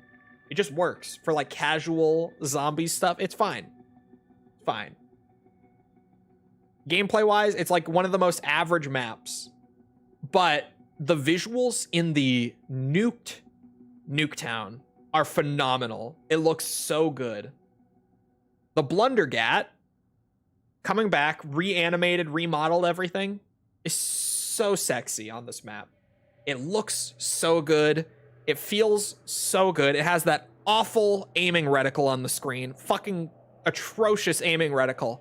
But other than that, it's so good. The Sundergat, with like the weird rhythm to it, where it's not just like a normal shot, charge shot wonder weapon. It's almost like a timing based wonder weapon where it has the charge shot, but if you hit it right when the charge comes through, you actually get a bigger shot that kills more zombies, as opposed to if you just held it and then released it like a second later. It has like this really unique rhythm to it, to using it, that is weirdly fun. And I don't think there's ever been another wonder weapon like that outside of like exploits. Like the transit jet gun, if you're doing the exploit that makes it so it never breaks with the Galvanuckles, has its own rhythm to it and everything like that. But like, that wasn't intended. It's a glitch. It's an exploit. This was like actually mechanically baked in, and it's fun. Like whenever I boot up Paradox, I'm never terribly excited to play it, but then I get the Sundergat and I'm gaming. I'm having a really good time just using that weapon. And the past Nuketown looks like shit. It genuinely, like, it is the lamest map visually in this game by a mile. But everything else about this map, I think, is pretty good. I don't think any of it is, like, phenomenal, aside from the Wonder Weapon, probably. And even then, it's just the Blundergat, but, like, it's a really fun version of the Blundergat. It's a really good one. I would put it in B tier above Astra. I would rather play Paradox than Astra most days.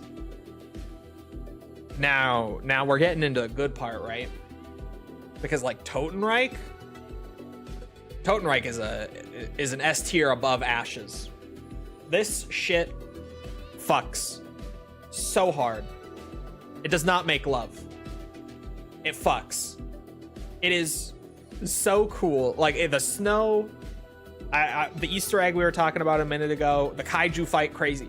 The melee wonder weapon, I think that's the first time that Treyarch ever did a wonder weapon in the dedicated melee slot like that. I'm pretty sure. Because World War II zombies had quite a few wonder weapons that didn't take up a gun slot like that. I think this is the first time Treyarch ever did that, though. Unless I'm forgetting like a really niche example. The Jotun Star is fun. Really fun. The vibes, the Richthofen lore, the map exclusive MP40, the legacy weapon with the ultra rarity. Just Totenreich is so fun, man. Totenreich is so fun. I think this for me is like the map of BO7. Not to spoil myself, but I really do. However, yeah, the Chrysalax in Cold War was a gun slot. Even though it was like a melee weapon, kind of. It was half melee, half... It was in a gun slot. Kawakujo is a very close second to Totenreich from this game for me. I think it is also an S tier map, just zombies on the whole. It's so good. And I did not expect the back-to-back S tier maps. And I especially wouldn't have expected back-to-back S tier, and I like them both more than Ashes, because I really liked Ashes. But here we are, they did that. And Kawakujo was crazy. Now, I think it's a little small. I think it, when you're playing it casually, is not quite as fun as a Totenreich or even an Ashes of the Damned, if I'm being real. But it's the art on this map, like the vibes and everything are unreal. Just crazy. The soundtrack, the dragon flying around, the defense rounds coming back from Firebase Z, but like not being shit. And then, yeah, I was trying to save it for last, but the wonder weapon, the fucking cat, is so funny. I never get tired of using that weapon because it is just fucking hysterical. And like the build quest is really fun for the wonder weapon. Not my favorite wonder weapon build quest. And build quests for the wonder weapons do impact my enjoyment of a map a good bit. Only because like the wonder weapon is something you can only get on that map. So it's something you want to get like every game, especially because it's normally the best weapon, right? So having a fun quest to get that weapon every game is really important in my opinion. I think Totenreich and Ashes probably have more enjoyable wonder weapon build quests than Kawakujo. But the wonder weapon itself is definitely my favorite BO7 wonder weapon. It is honestly probably just the novelty of it, but it's also really good, and it's just insane. And this map as a whole is crazy. The Tom Kane tribute side Easter egg is great. Just, it's an S tier. This map, there's so much that I love about this map, and only a few things that I can say I don't love. Like just a few things that I'm like, this could have been better. But even then, like the wonder weapon build quest, a lot of those things are things that I still really like. I think they could have been a bit better. Like I don't love them, but I like them. Easy. All three of these are easy S tiers for me. Like maybe years from now, Ashes might find its way down to A. Maybe. But these ones I don't think will ever drop to my A tier. Like I think these are just permanent staple S tier zombies maps forever. Rex has to be S tier for me. Rex, I'm very torn on. I don't really know where I want to put it yet. And it's not even just the Easter egg. Because I know that it might seem like it's just like, oh, the Easter egg is brutal and painful and that's affecting me, and it's really not. I said it on launch day before I was even worried about the Easter egg. Someone asked like what my thoughts were so far when I was a little more than an hour into playing it, right? And like what I said then was I don't really think I like the layout of it. I'm not sure how the quest is gonna be, but the quest could definitely be really cool. And really it's just a matter of like if the general gameplay grows on me and if the wonder weapon is good, because at that time I hadn't gotten the crossbows yet. I really don't know where I want to put this, because the thing is I still don't think the map layout is very good. I think it feels very odd. I don't think it flows very well. It feels really cramped aside from the Nexus. Like pretty much everywhere on this map I feel unsafe, which sometimes can be fun, but you kind of want to have a couple safe areas. And Rex only has the Nexus, and then the Nexus is so open and so safe that I don't know why I would ever spend time anywhere else, like while playing around. And it's so cool visually. It has so much spectacle stuff going on. Even just in the normal gameplay, like it's cool. But like, I don't know. I don't know.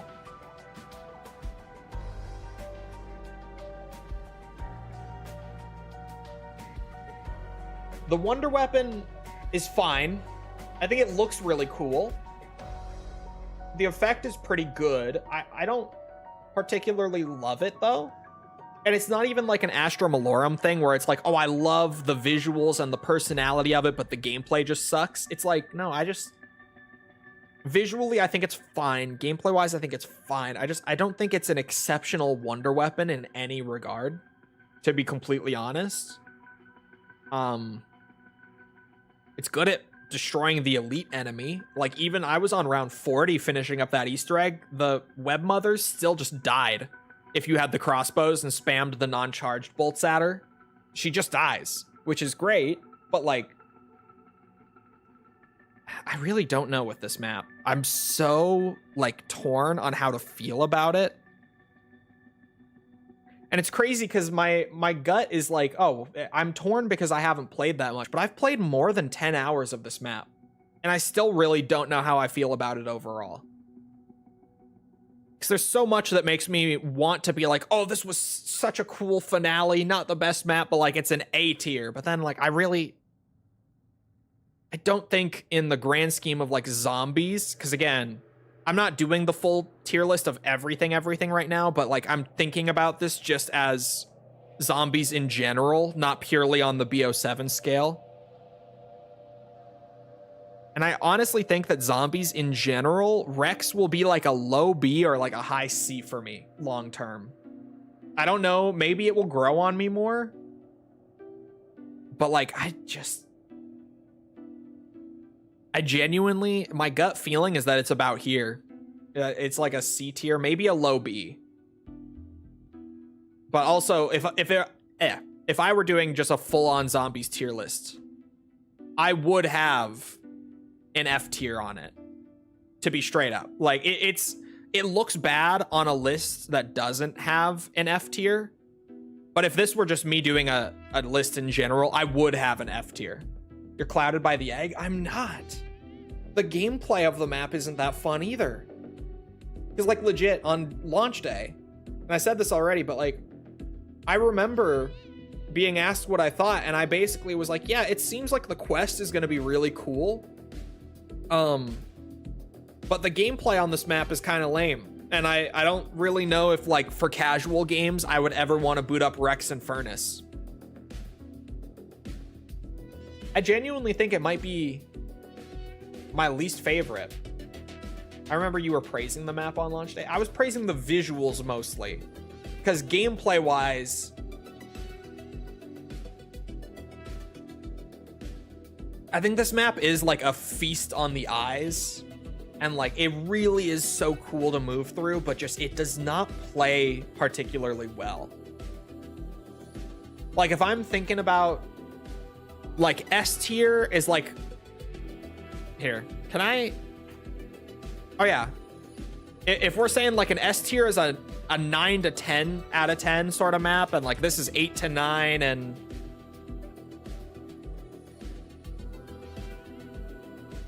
I do think Rex is like a 6 to 7 out of 10 kind of map.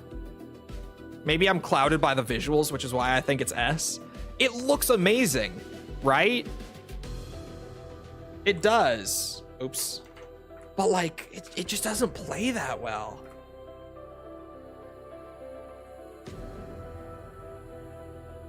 Right? Like if I'm thinking about it on like a scale of 10, I think it would be like a 6 or a 7 out of 10. Somewhere in that ballpark.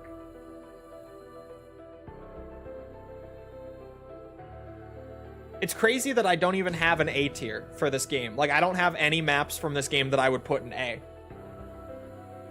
I do feel like it's just straight up, they're either phenomenal or they're like very average. You know what I mean? I feel like we kind of got a half and half between like pretty middle of the road maps and then just phenomenal maps. And it was one or the other. Exit 115 is obviously A tier, the survival map. Where is it? Yeah. I do feel like the egg is influencing you. I'm probably just going to jump in and play around for an hour. But like, yeah, I don't...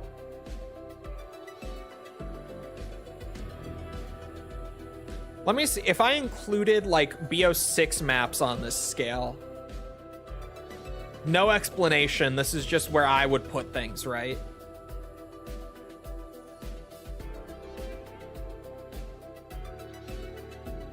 I'm trying to think, like, if I included my BO6 maps on here, because BO6 and 7 were kind of part of the same year, right?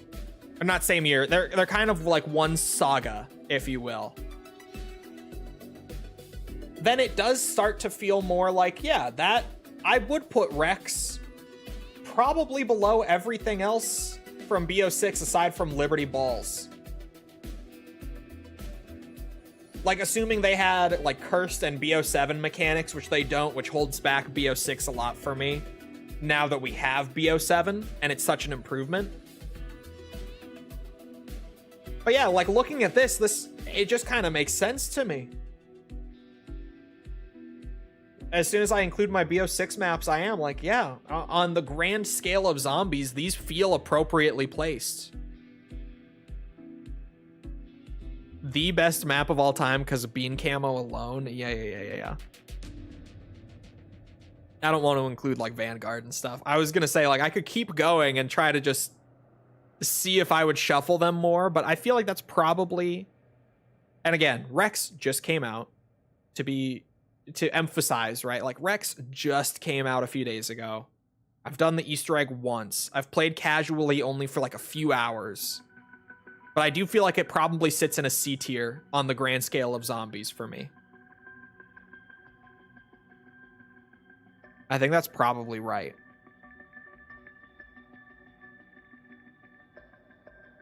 And I don't like saying that. Like, I was really looking forward to Rex as the big finale.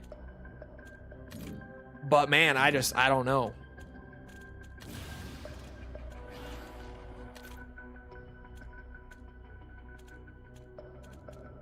They're on the teddy bear. Oh, honestly, no. I want to just do like full classic mechanics run with augments. Augments disabling is absurd. Even though they're not fully classic, this game is just, it needs augments, frankly. I'll just play around with like classic mechanics all set in Cursed for another hour and see if maybe my gut feeling changes on this.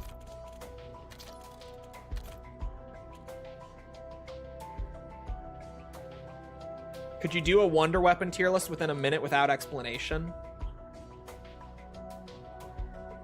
I could do it after I play around a bit, for sure. If I were gonna rate just the Wonder Weapons, Necromancer, I can just, without tier list, I could just rank them 1 through 6 for you. Necromancer, Necrofluid Gauntlet, Jotun's Star, Warden's Blight. No. Sundergat, Warden's Blight, the Ligma, the LGM1. I was like, what is the Ligma actually called? LGM1. I'm so used to calling it the Ligma, I actually forgot the name. It's funny that I forgot to turn my compass back off after doing that step, and I just immediately spotted it loading back in. But I didn't notice the whole rest of my game after that one step. I've been needing that essence for the great work. I should do the Stone Cold Stronghold thing too this game. Since I know it exists now. It's a cool side Easter egg for people like me who actually enjoyed BO4. Good list. Thank you. I am a bit of a zombies professional. So basically, chat, the way that this added perk from BO4 that's been snuck in here as a side Easter egg works is in this house. This painting, you knock it off the wall, and depending on how long you've been in the house, and you can only do this before you leave. Once you leave, it disables the rewards from that, to my understanding. So you have to survive here for as long as you can to get the rewards from this painting. Basically, it's like if you knock the painting off on like round 4 or above, it just gives you like 1,000 extra points for having stayed around later than you need to, right? I think it's like if you stay until round 6, it gives you, I don't remember, but something. I actually forgot. But then like rounds 8 and above, it gives you like a free perk bottle. But if you stay until round 10, Stop him before he then it gives you a mask that just you put on, and for the rest of the game you have this permanent perk from Black Ops 4 that is not part of BO7. Like, otherwise, it does not exist in this game. But it's implemented as a little side Easter egg for staying in the house early.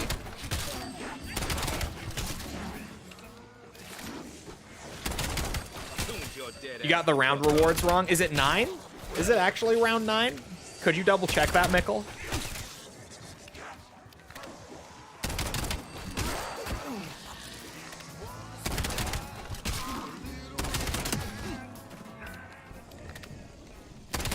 And I have double zombie damage and stuff on. So while normally round 9, especially in like standard with a loadout weapon, would not be bad,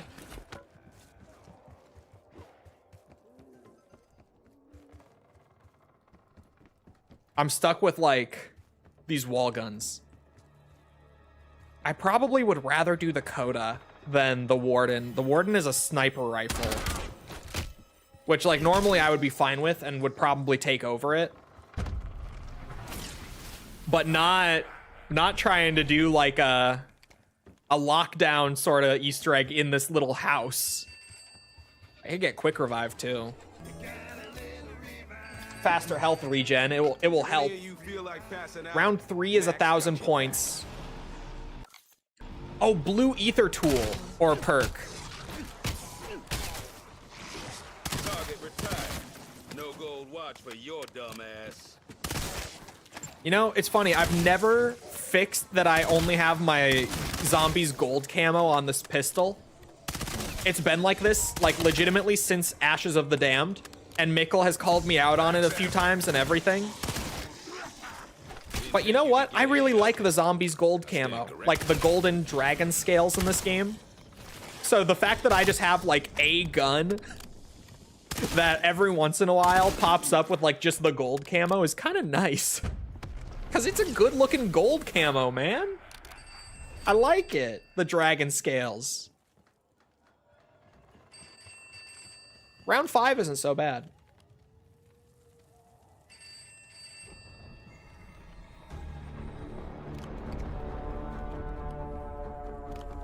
You still run Purple Diamond in Cold War? Hey.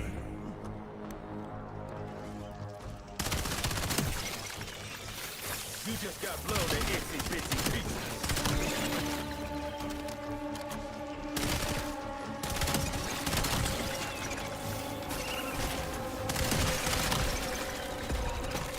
Max ammo. When red fades in, your pulse fills your ears. When the monsters arrive, and it's all your fears. Don't worry. You got a little revive. When you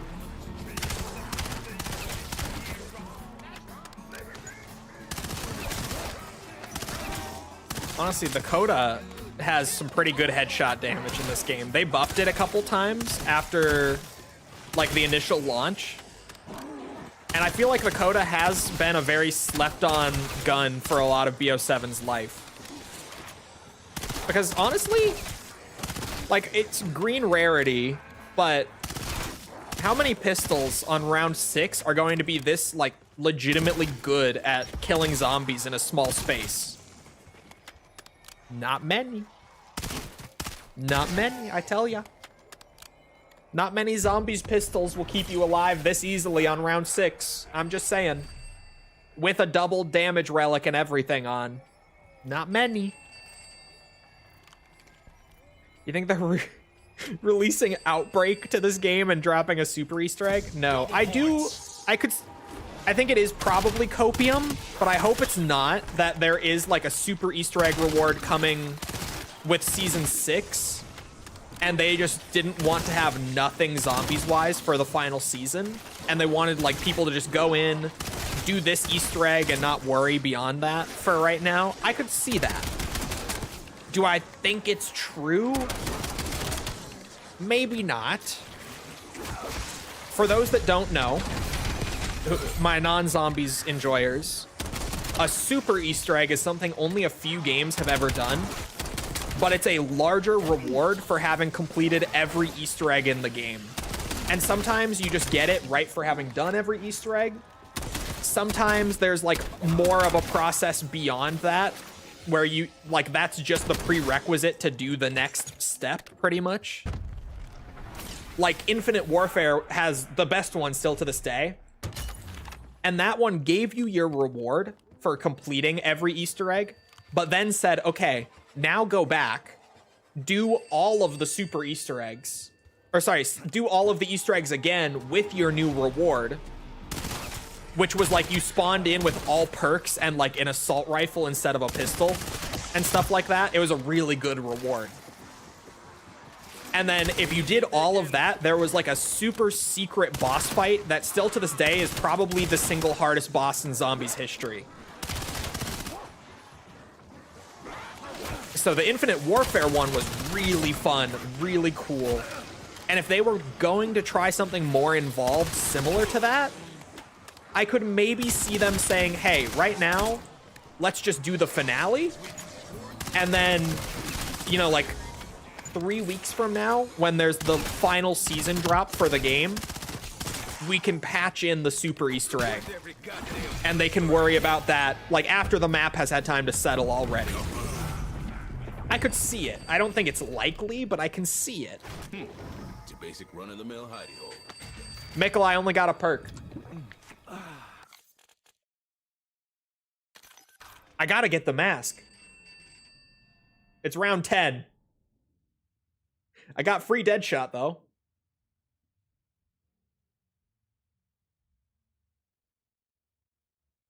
My guide sucks. To be fair, map just came out.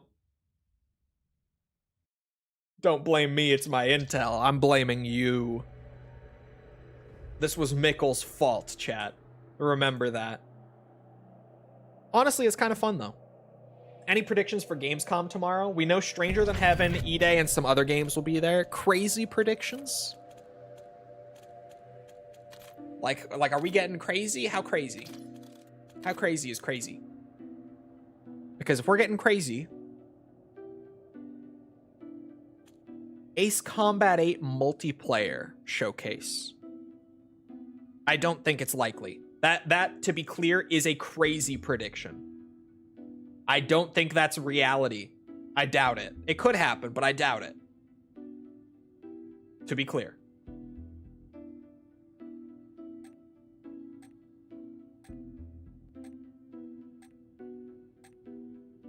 Oh, AC8 is confirmed? It is? I haven't heard about this. Bandai Namco, where's my intel drop? Come on. Give a guy a little warning next time. You got all the comforts of home up there. Enjoy watching your degenerate universe get erased. The air carries the stench of old battle, and one that now awaits our victory. I believe we understand each other now. I love the classic, like, round transition sounds from World at War and everything in the house. It's so cool. My sister has There's cool stuff about this map. It might climb my rating a little bit as time goes on. Oh, it'll be playable at Booths, AC8. Okay. So probably not like a trailer or anything, but it's just gonna be there. Metal Gear videos when? Chat, does he know? Does he know?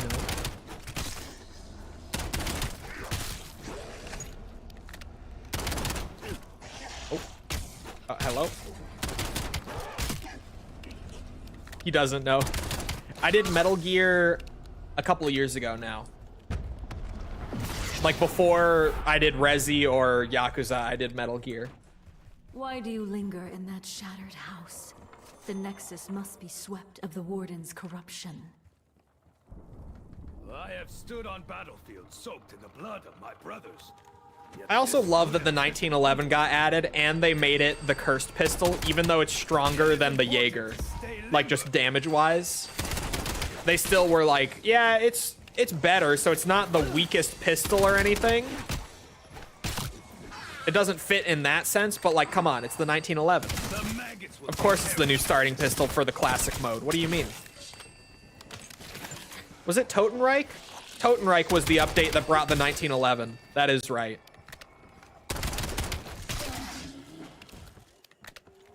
Totenreich stays on top.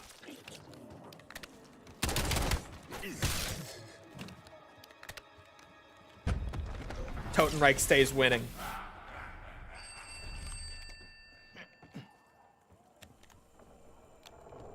Someone made a mini bipedal tank. Oh no. What's happening? Oh, I never put on my Kawakujo calling card. I still have my early Totenreich one. Oh, I didn't go look at the Rex Infernus calling card or anything after I finished it.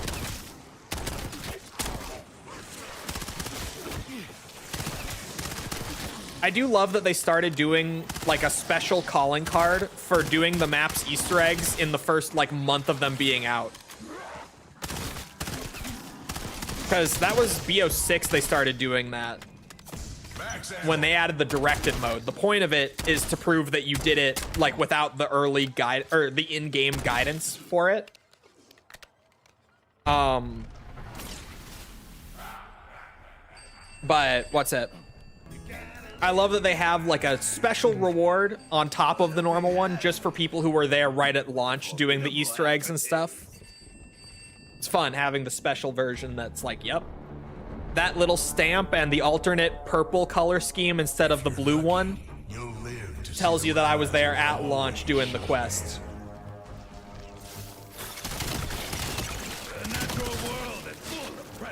Why are all your videos fundraisers? I haven't watched in a while, so I don't remember if you actually did charity stuff. I used to do more like volunteering and stuff before like college, when I was in high school and I had more free time for it. But I've just done it ever since YouTube gave me the fundraiser thing, which I think they give you at 10K subs now, but I got it a little before that. Because back then it wasn't such a exact requirement. Now I think you get that functionality only at 10K or above, if I'm not mistaken. But it is really easy to just set up like fundraising with a charity, and YouTube handles all of the funds and everything for you. So like when people donate through the fundraisers that I set up on videos, the money doesn't even go to me and then like I have to send it over to whoever I want after. Like YouTube has it set to where automatically all of the the fundraising that you do just goes straight to whatever charity you want it to, which is great. And it really is just like, it's that easy to throw a fundraiser on a video. And so far, like right now, I only have fundraisers running for charities that I did like volunteer for or work with in the past. But I did just recently set up a couple of new ones to start running. One that I have volunteered with before, and one that I never did, but it's a good charity. It's just genuinely like, because you can just attach a thing there, and our little like yaps about video games and acting like they are a lot more important than anyone who's not chronically online would probably ever think. You can actually like raise money for something significant other than just, I guess, me through like advertising and stuff. Do they show how much you've put towards charities? They show the total amount fundraised in the dashboard. Like I can go to one page and just see like all of my fundraisers totaled up. And it's not like a crazy amount, but sorry, across my videos, we have raised like, I think $3,000 total dollars for charity. Just like I'm doing what I would do anyway with the extra fundraiser attached to it. And And I think that's pretty great, personally. Like, it really is one of those things where it's like you could not do it, or you just set it up to tack it on, and like it really doesn't take that much to set it up. Habitat for Humanity was a bit of a bitch to set up.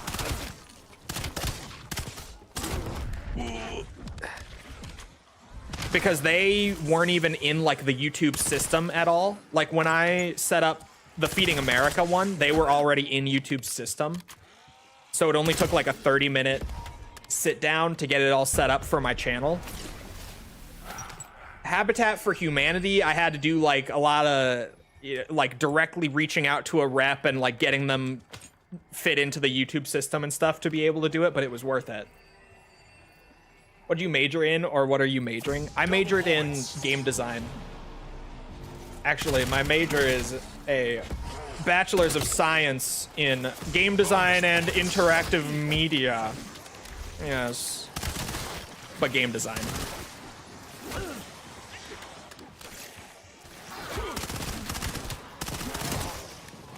Oh, shit. Doing this with the double damage relic on is actually a bit of a tricky bitch as the rounds get up. It's fun, though. I like this challenge.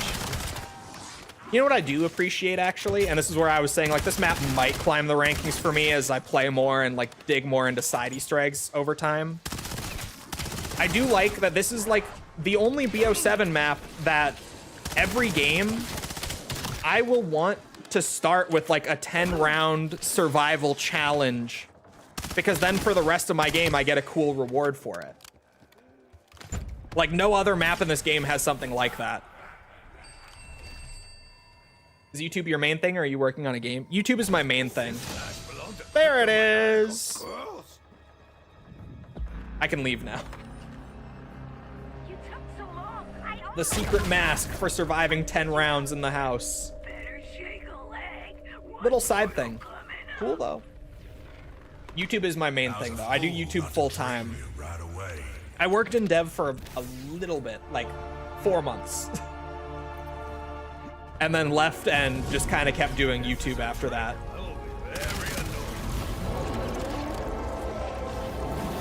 World saved. What? Or that's what the point of the mask is. Fuck, I thought you were asking what it did. And then I reread it. Ooh, I need a better gun. I refuse to beg. That is what you are expecting. Most welcome. Oh, fuck me. Let's not die right after I get it. I don't have self-revives on this game either.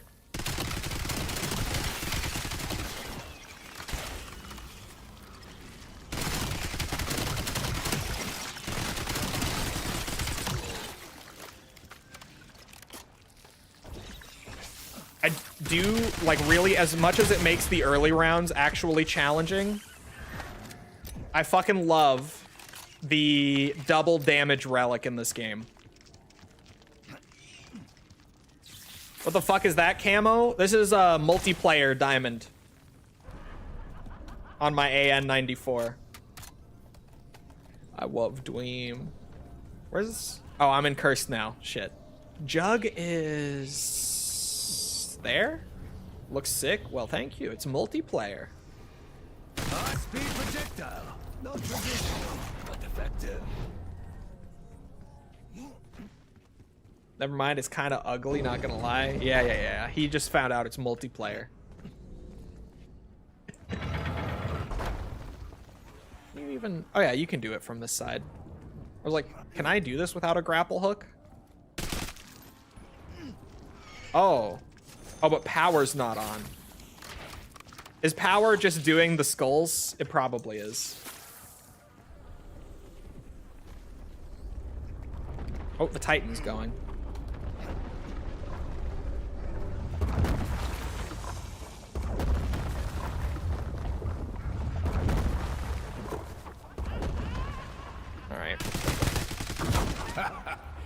You sure know how to keep me entertained.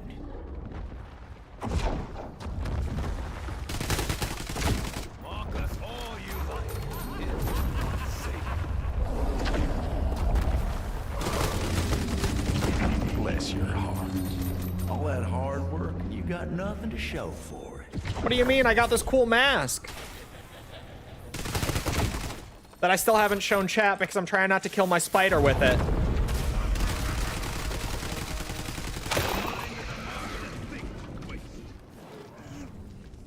Buddy Warden, we already beat you.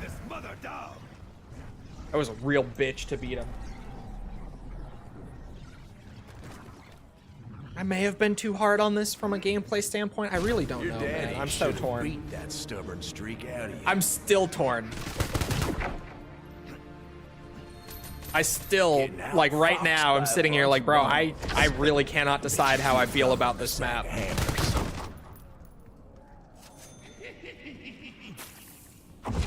I'm gonna need a different gun before I do this too, because I'm about out of ammo, and I turned off ammo crates with one of the relics too. Oh, they spawn on this map weirdly. On Ashes, the ammo crates don't even spawn with this relic on, actually. It's nice that the Warden wasn't a complete pushover. It is.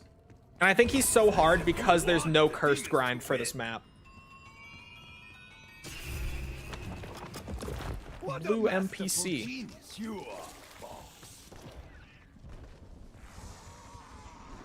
Is your upload schedule bi-weekly? It's just whenever videos are done, really. Like, just as soon as they're done, I get them up in early access for members and patrons, and then a few days after that, they go public. Oh, wait, where did he go? Was he over at Nixara's? Wait.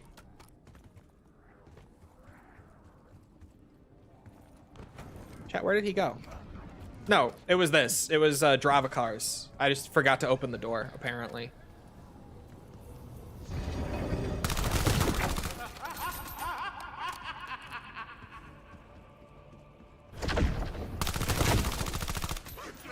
But no, I used to keep a consistent upload schedule, like, way back. But then Metal Gear kind of started to throw it off, and especially Yakuza really threw off, like, being able to have a consistent schedule because the games are huge, just ridiculous. Which is where, like, Metal Gear started out fine, but then around, like, MGS3, it started to get pretty tricky to keep it. So it kind of just became, when the videos are ready, they're ready. Ow, dude, fuck. Forgot the fire. Oops. I mean, I will take Molotovs, but what the fuck? I couldn't get the fire because the grenades were there. I never got the Olympia either. I'm just thinking now.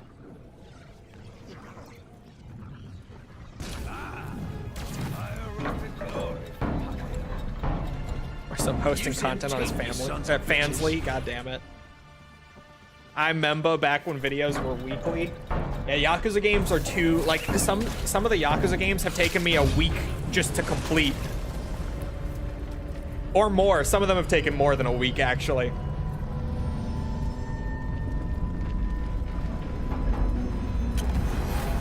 Oh, there's the mask.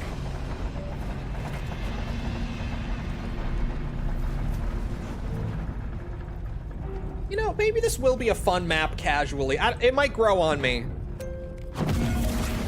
I think side Easter eggs can really make or break a map beyond, like, the general stuff.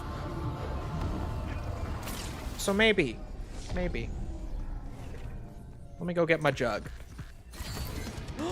Battle Pass token! Oh my god, I love my Battle Pass.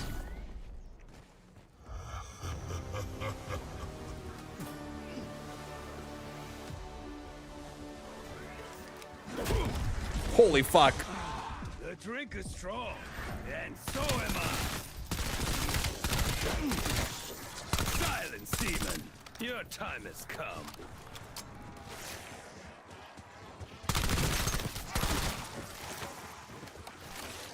You won't see instant returns, but they get tons of views over time. Man, I hope. Hap camo. Still, not feeling that one.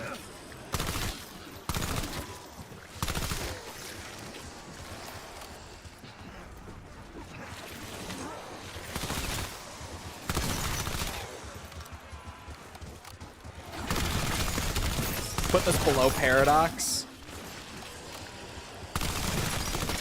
I might have to reevaluate the tier list in time. I think early impressions of this map are thrown off by like expectations of it being the finale and stuff too. You know? Like I feel like that's affecting it for me. I wasn't playing it in Cursed much, and so now that I am back to playing it in Cursed, I'm like, yeah. This double damage relic is a game changer for me, man. Like just zombies hitting me and it hurting? Crazy for modern zombies. But like the fact that on an early round I can down in like 3 hits in BO7? Unheard of prior to this relic, and with it, it really does make the game a lot more enjoyable for me. Hello. I would like to order a pleasant surprise. That and the 2 S tiers back to back, also true. Those didn't help with the expectations going into this map either, because they really did raise the bar right before dropping this. And like, I do think the Wonder Weapon disappointed me a lot, and Wonder Weapons are a big make or break for me, because like I said before, like your Wonder Weapon is that one big defining thing that's like, you only get that on the one map.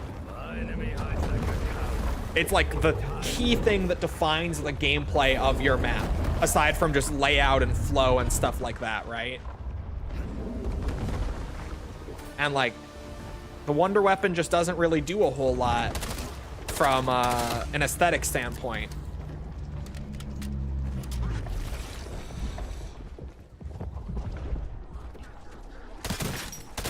Or from a gameplay standpoint, to be honest. Like, it's good. It's a solid Wonder Weapon performance-wise, gameplay-wise, but like, it's just not great. I don't know. I think this is a map that like really, I need time to simmer on this one, and I need a lot of time put in before I really know how I feel about it. Because trying to judge it right now, like give a definitive tier, it's just, I'm all over the place. Because you saw me like shuffling around too. It's not like I immediately threw it into C tier, right? I sat there like really debating on different things first. Because I really don't know with this one, man. It's hard to figure out how I feel overall about it.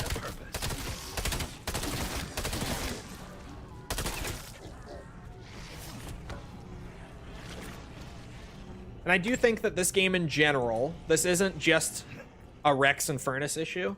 I think this game in general has a big circle problem.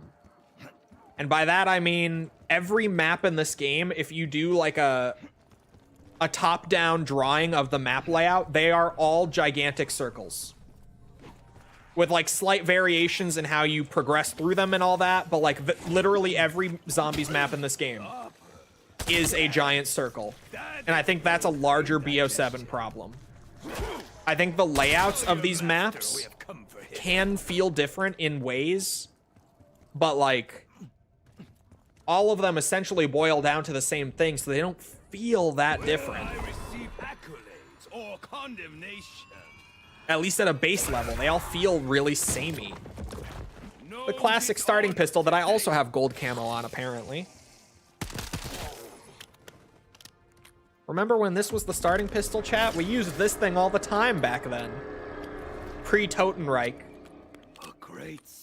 It was what, November to March. This was the starting pistol of the game. Oh yeah, this is the mask effect, by the way. As you will see in a second, because I should have shown it before. Oh, it goes away after like 15 seconds. They had to balance it somewhat.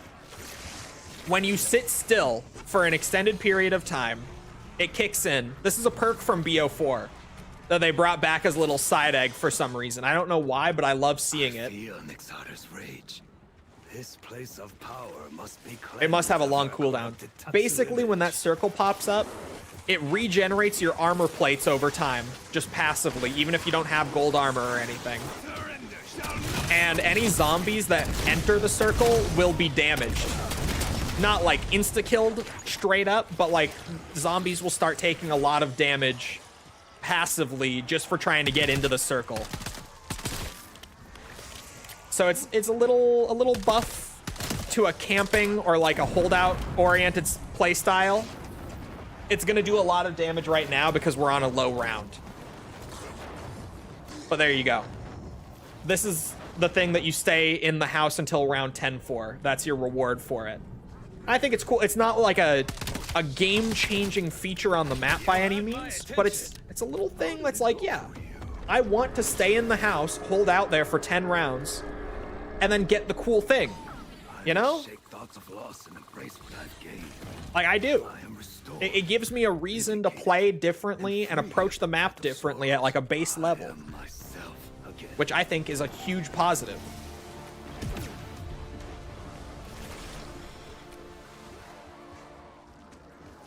I think there are good things about this map. I think overall I'm very mixed on it right now. Like, giving a rating is really hard. But there is a lot on this map that I like. 4 perk limit is great on this map. Look at that lineup. I will remake the world. Like Mikkel said, there's finally like a lineup of 4 perks on this map at least that I feel like this is the 4 perks I want to buy at a base level every game. I'm not sitting here like debating, do I want that? Do I not want that? Like, no, these are my 4 perks on this map. And then anything else I get from TED tasks is a bonus.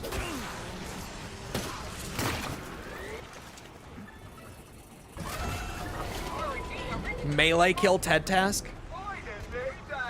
Ted, do you know what relics I'm playing with right now?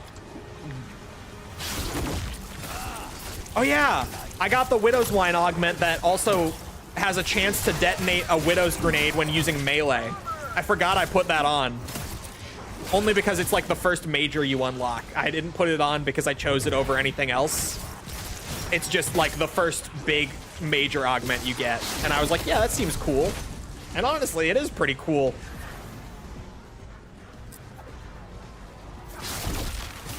That's pretty great. I'm not gonna lie.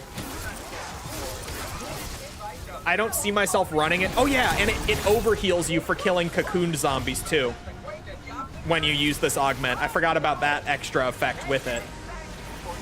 Hence the extra 100 HP right now for killing them after I webbed them with the melee.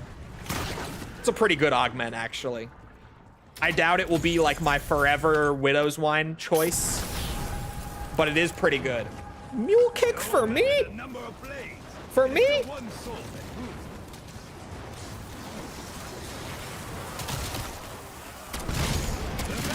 The Stone Cold Stronghold effect is pretty good. I don't know, man. Maybe I am being too harsh. We'll see over time. I always say this with my reviews when I score things a little weirdly at first. Like, I think scoring things off of first impressions is valuable in its own way. Just for being like, yeah, this is kind of how it hits you at first. Even if it's not something that you still feel after 100 hours. Those first impressions are really important with anything, right? And I do think first impressions on this map were disappointing. But now just playing around, not like trying to do anything crazy, just messing with the map with like all the augments I enjoy playing with and everything, it is fun. I think it's probably more fun than most other maps I would put in my C tier. But could also just be because the map is new and I haven't really played this way a whole lot on it.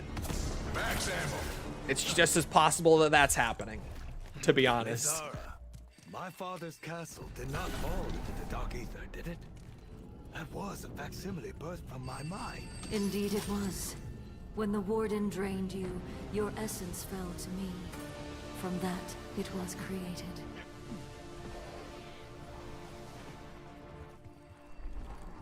It's a good map. Not a great map. Not a phenomenal map, but it's a good map for sure. I don't see it going above a B tier. I will definitely say, like, even having fun with it now, I don't see this raising itself above B. But I think it could go above C for sure.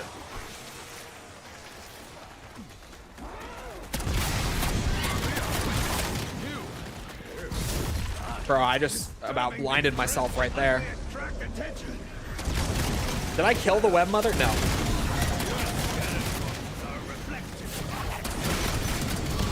There.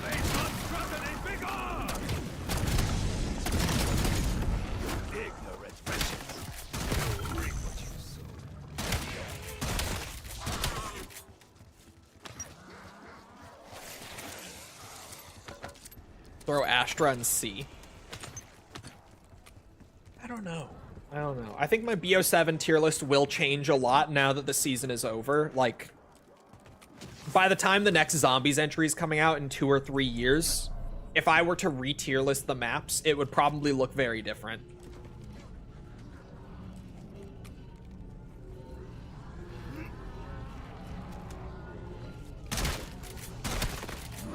Which is kind of just how it goes with anything, right?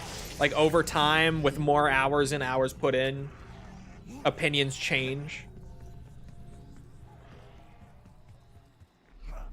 Before the next game comes out, Ashes might drop to an A for me. Like, the initial BO7 season mindset might leave me, and I'll be like, you know, Ashes was really good for being the launch map of this game and, like, onboarding us to this game, but nowadays it's just an A tier. Like, I could see that happening too. I think Totenreich and Kuwakajo will always be S tier though, to be clear. Trying to get the Olympia if I could.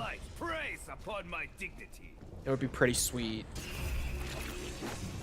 Another Jaeger.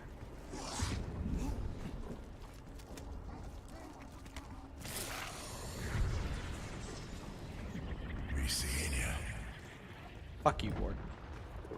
I kicked your ass. Don't even. I didn't even watch a guide for the boss fight or anything. I went in blind and I whooped your ass. Although you nearly whooped mine, to be... I think there were 2 times during that fight that I dropped below like 10 HP. But didn't quite down. So, he almost kicked my ass, but he didn't. That's the important part, is that he didn't kick my ass. No guide for boss is the way to go. Normally, Zombies boss fights, you can kind of take it slow and like loop around and observe for a bit and figure out the mechanics just fine. That's not always the case. There have been boss fights that were like, bro, if I didn't go in with prior knowledge, like I was just bound to die. But most of the time you can go in blind and be fine, and luckily I was fine this time. Now, on to violence. I did not expect to die. No, I'm not so sure. I was like, what the fuck is that? I don't have any crazy underbarrel attachment loadout guns. It's because I don't have a loadout for this at all. That's why. Which is weird, because it's a launch gun and a good one that I've camo grinded and everything, but I guess I don't have a Zombies loadout set for the XM325. I meant to do that. So, randomized attachments. Oh my god.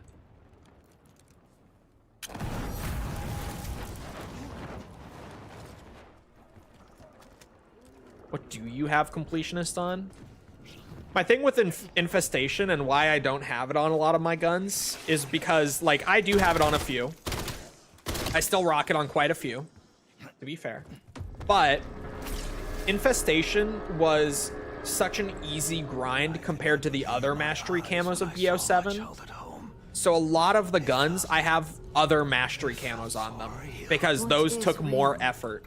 And I feel that they're more impressive to show off. None of its creations are less. All of my loadouts pretty much are made for peacocking a bit. I'll be real. Like, when I choose what camo I'm putting on my loadout, it is for the sake of showing off on stream when people will be watching my gameplay and seeing my loadouts. And it's because those other ones I tend to feel are more impressive achievements.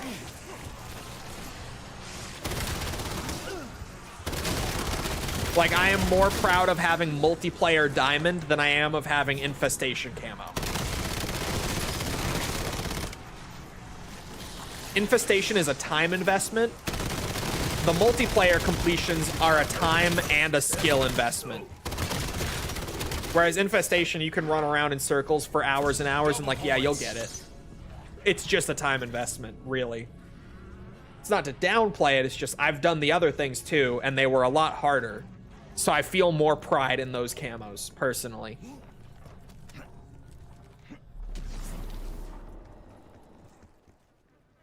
I wish I could get the Olympia out of the mystery box, man. You think I buy tier 3 armor or just go find the box and keep spinning for it? Pray. It's funny, for both Totenreich and Kawakujo, despite how rare the legacy weapons are in the box rotation, I got the MP40 and the PPSH on both of their respective launch streams. I almost said launch days, but I was late to Totenreich because I was moving when it came out. But point is, like, the first day playing both of those maps, I got the legacy weapons out of the box. I did not expect to die. Oh, I am so poor. Just do the cursed camo, son. I probably will run the cursed camo once I have it. On, like, most guns. I need to get my multiplayer mastery done before the season is fully over and MW4 comes out. I need to get all of my other masteries done. Because I shit you not, like, in BO7, it's 30 guns for mastery because that's how many guns were in the game on launch, right? Endgame, I think I have like 28 out of 30 done for the campaign completion grind, which is why most of my guns have this, which is the endgame diamond camo. It's why you see it so much right now, is because it's that close. I have most guns with it. Warzone, I think I have like 21 of 30. And multiplayer, I think I have like 25-ish. I don't know the exact number for multiplayer. So, like, I've got a couple more months of BO7 being the current COD. Eyelids and penis I gotta wrap them up. does not make me a bad person. I gotta wrap them up. She eats eyelids and penis, you guys. This is your streamer? Not me. I don't eat eyelids or penis. I'm just saying, I'm not gonna sway you one way or the other, but I'm just putting it out there that I don't eat either. You can make a judgment call with that info considered.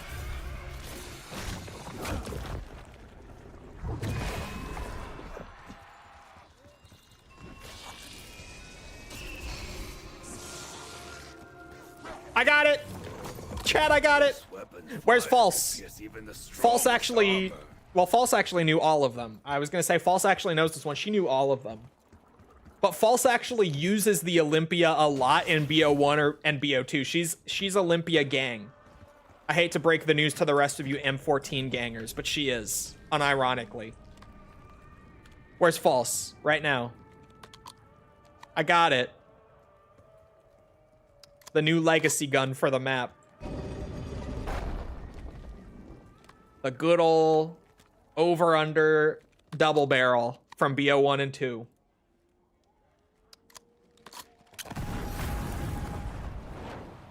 For my non-zombies enjoyers, this one is a very iconic zombies gun because it was in 2 games. 2 of still the most beloved to this day. And it was on the starting room... Or sorry, it was on the wall in the starting room of every single BO1 map and like... I think 4 of the 6 BO2 maps. It wasn't on the starting room in Origins. She was with you from the moment or Mob, I don't think. Maybe it was on Mob, actually, now that I say that. It might have been 5 out of 6. It wasn't on Origins. The Olympia is not on Origins, period. Neither is the M14. But I think it's actually on every other BO2 map, now that I say that. I think it is 5 out of 6 BO2 maps. So, like, this is a super iconic gun because if you played BO1 or BO2, you used this gun. Like, at some point, in the starting room were like, okay, only 500 points, and you tried it out, at least. And there's still to this day a heated debate between people who prefer this or the other starting room gun of those games. Hence the Olympia gang comment.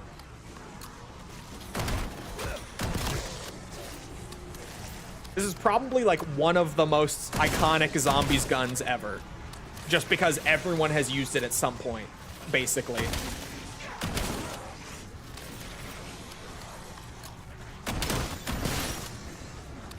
M14 is objectively better. Next question. Hey, I am an M14 gang, but False, when we played BO1 and 2, bought the Olympia a lot. Like, probably half of the games that we played, she would buy the Olympia really early.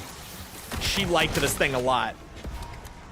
So I told her when we found out it was the legacy weapon for this map, and she genuinely was like, oh, no way. Max armor. Of course she likes this one, though, because False likes shotguns in any FPS game. She is a shotgun user whenever it is an option, basically. Bonus points. Ow. Oh, it's a 4-shot pack-a-punched. And it has the napalm rounds just like it used to. It always had flame rounds if you pack-a-punched it in BO1 and 2. We may have plenty of time for these discussions, or none at all. Steel yourself, Takeo Masaki. The Warden's assault on history must be blunted. The legacy weapons were such a good call. I can't believe they didn't have them in the first half of this game's season. Because seriously, like, these maps having a legit reason to spin the mystery box and try to get like that one super rare but super valuable gun in all of your games is so good. Like, that was something that Zombies had lost after like BO4. You just don't really spin the mystery box in the new games a whole lot. There's not much purpose to spinning it, frankly. So the legacy weapon thing and just the way that they implemented them, not just the fact that they exist, but like the way they were put in and the way that that actually pushes you to spin the box every game is so good.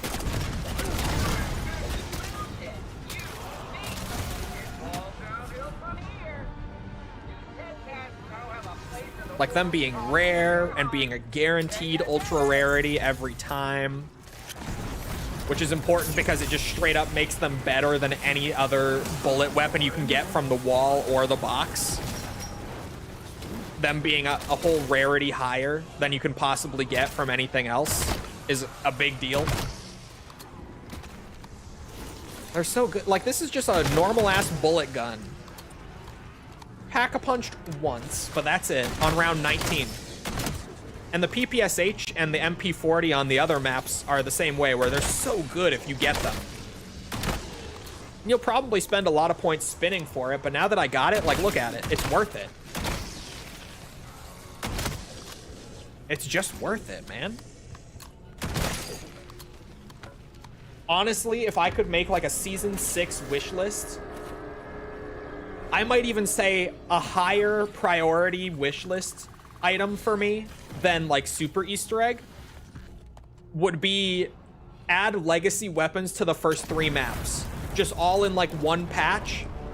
Put a legacy weapon on each of the first 3. It would be so nice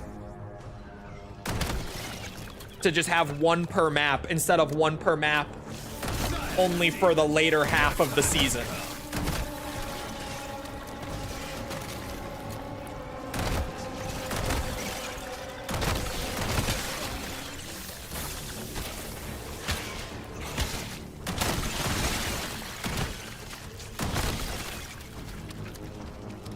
Super Easter Egg and Outbreak.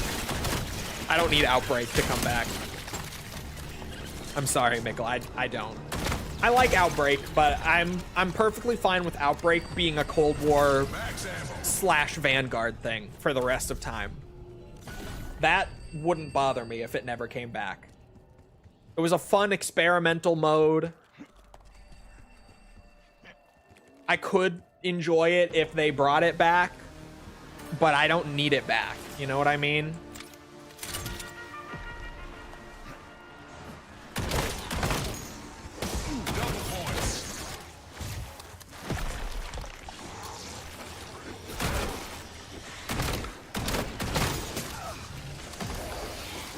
I hear a web mother. It seems I require more volunteers. Look at that.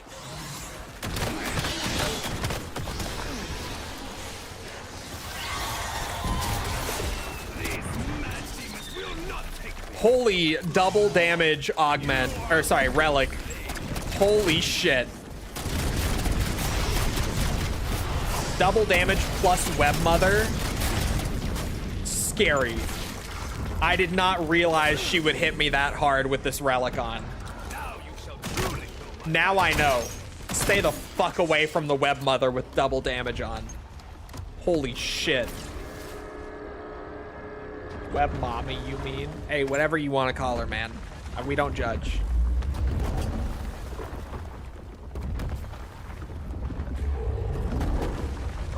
That was crazy.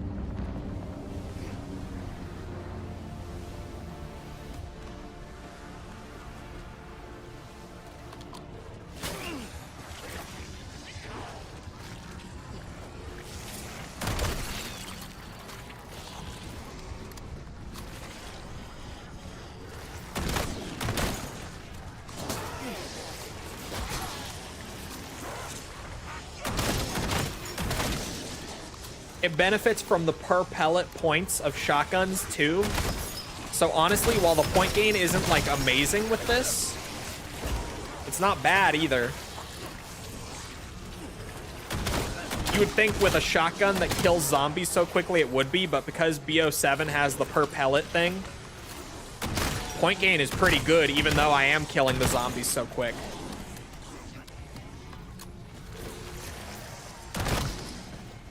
M14 would have had you on around 30 by now, by the way. It's unfortunate that, like, I feel like the M14 wouldn't really work as a legacy weapon, only because the Nova line exists and is just a futuristic M14, right?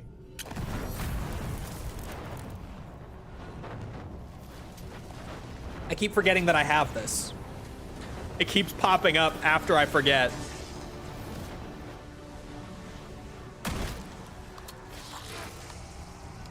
Like, if I got a hold location TED task or something, this mask could honestly really shine. I'll be real, this is probably my least favorite legacy weapon of the three. The MP40 is by far the best one, especially for like how it fits the map theme and everything. Just chef's kiss on the MP40 legacy weapon. The World War II era village with the MP40. Perfect. Genuinely could not have been a better choice. The PPSH didn't fit its map quite as well. Because, like, it's a World War II weapon in Imperial Japan. And I think they chose the MP40 because of the dragon. Like, to go for the Gorod Krovi feel with it. I think that was the intent.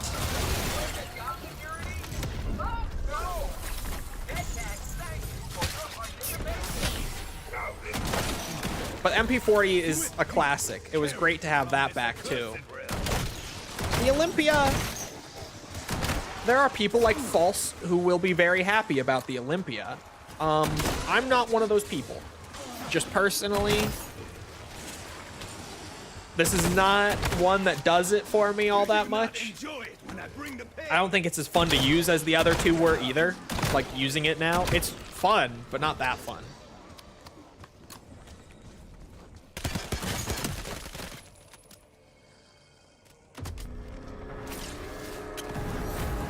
Not the German research base. Kawakujo didn't have a German research base. I believe in Olympia supremacy. You get out of here. You go on. It's fun. I'll need more time with this map for sure. I just don't know. I just genuinely, I don't know.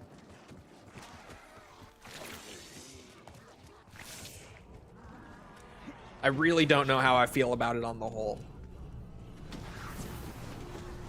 It's like this game, I didn't even do the Wonder Weapon. Not only because I got distracted doing other things, but like, you know, the Wonder Weapon quest sucks, and I need like an external resource every game to even complete it. And the Wonder Weapon is cool, pretty fun to use, but like, that quest, it's not for me, man.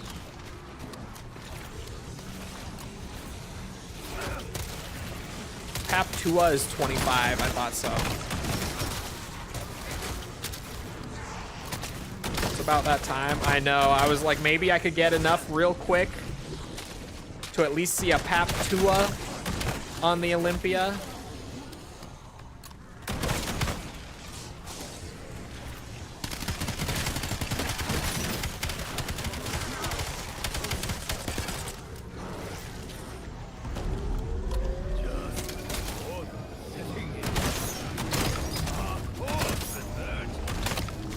Pretty cool. It's pretty cool having it back. It's just not as cool as the others.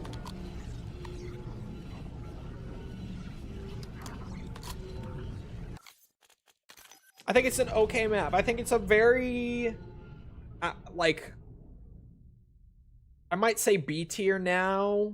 I don't want a re-tier list, but I might say it's a B. I don't know where I would put it in B, if I would put it above the other BO7 maps up there or not. It just feels so weird to have like half the BO7 maps in S, half of them in B, but I feel like that probably is about where I sit, as weird as it looks.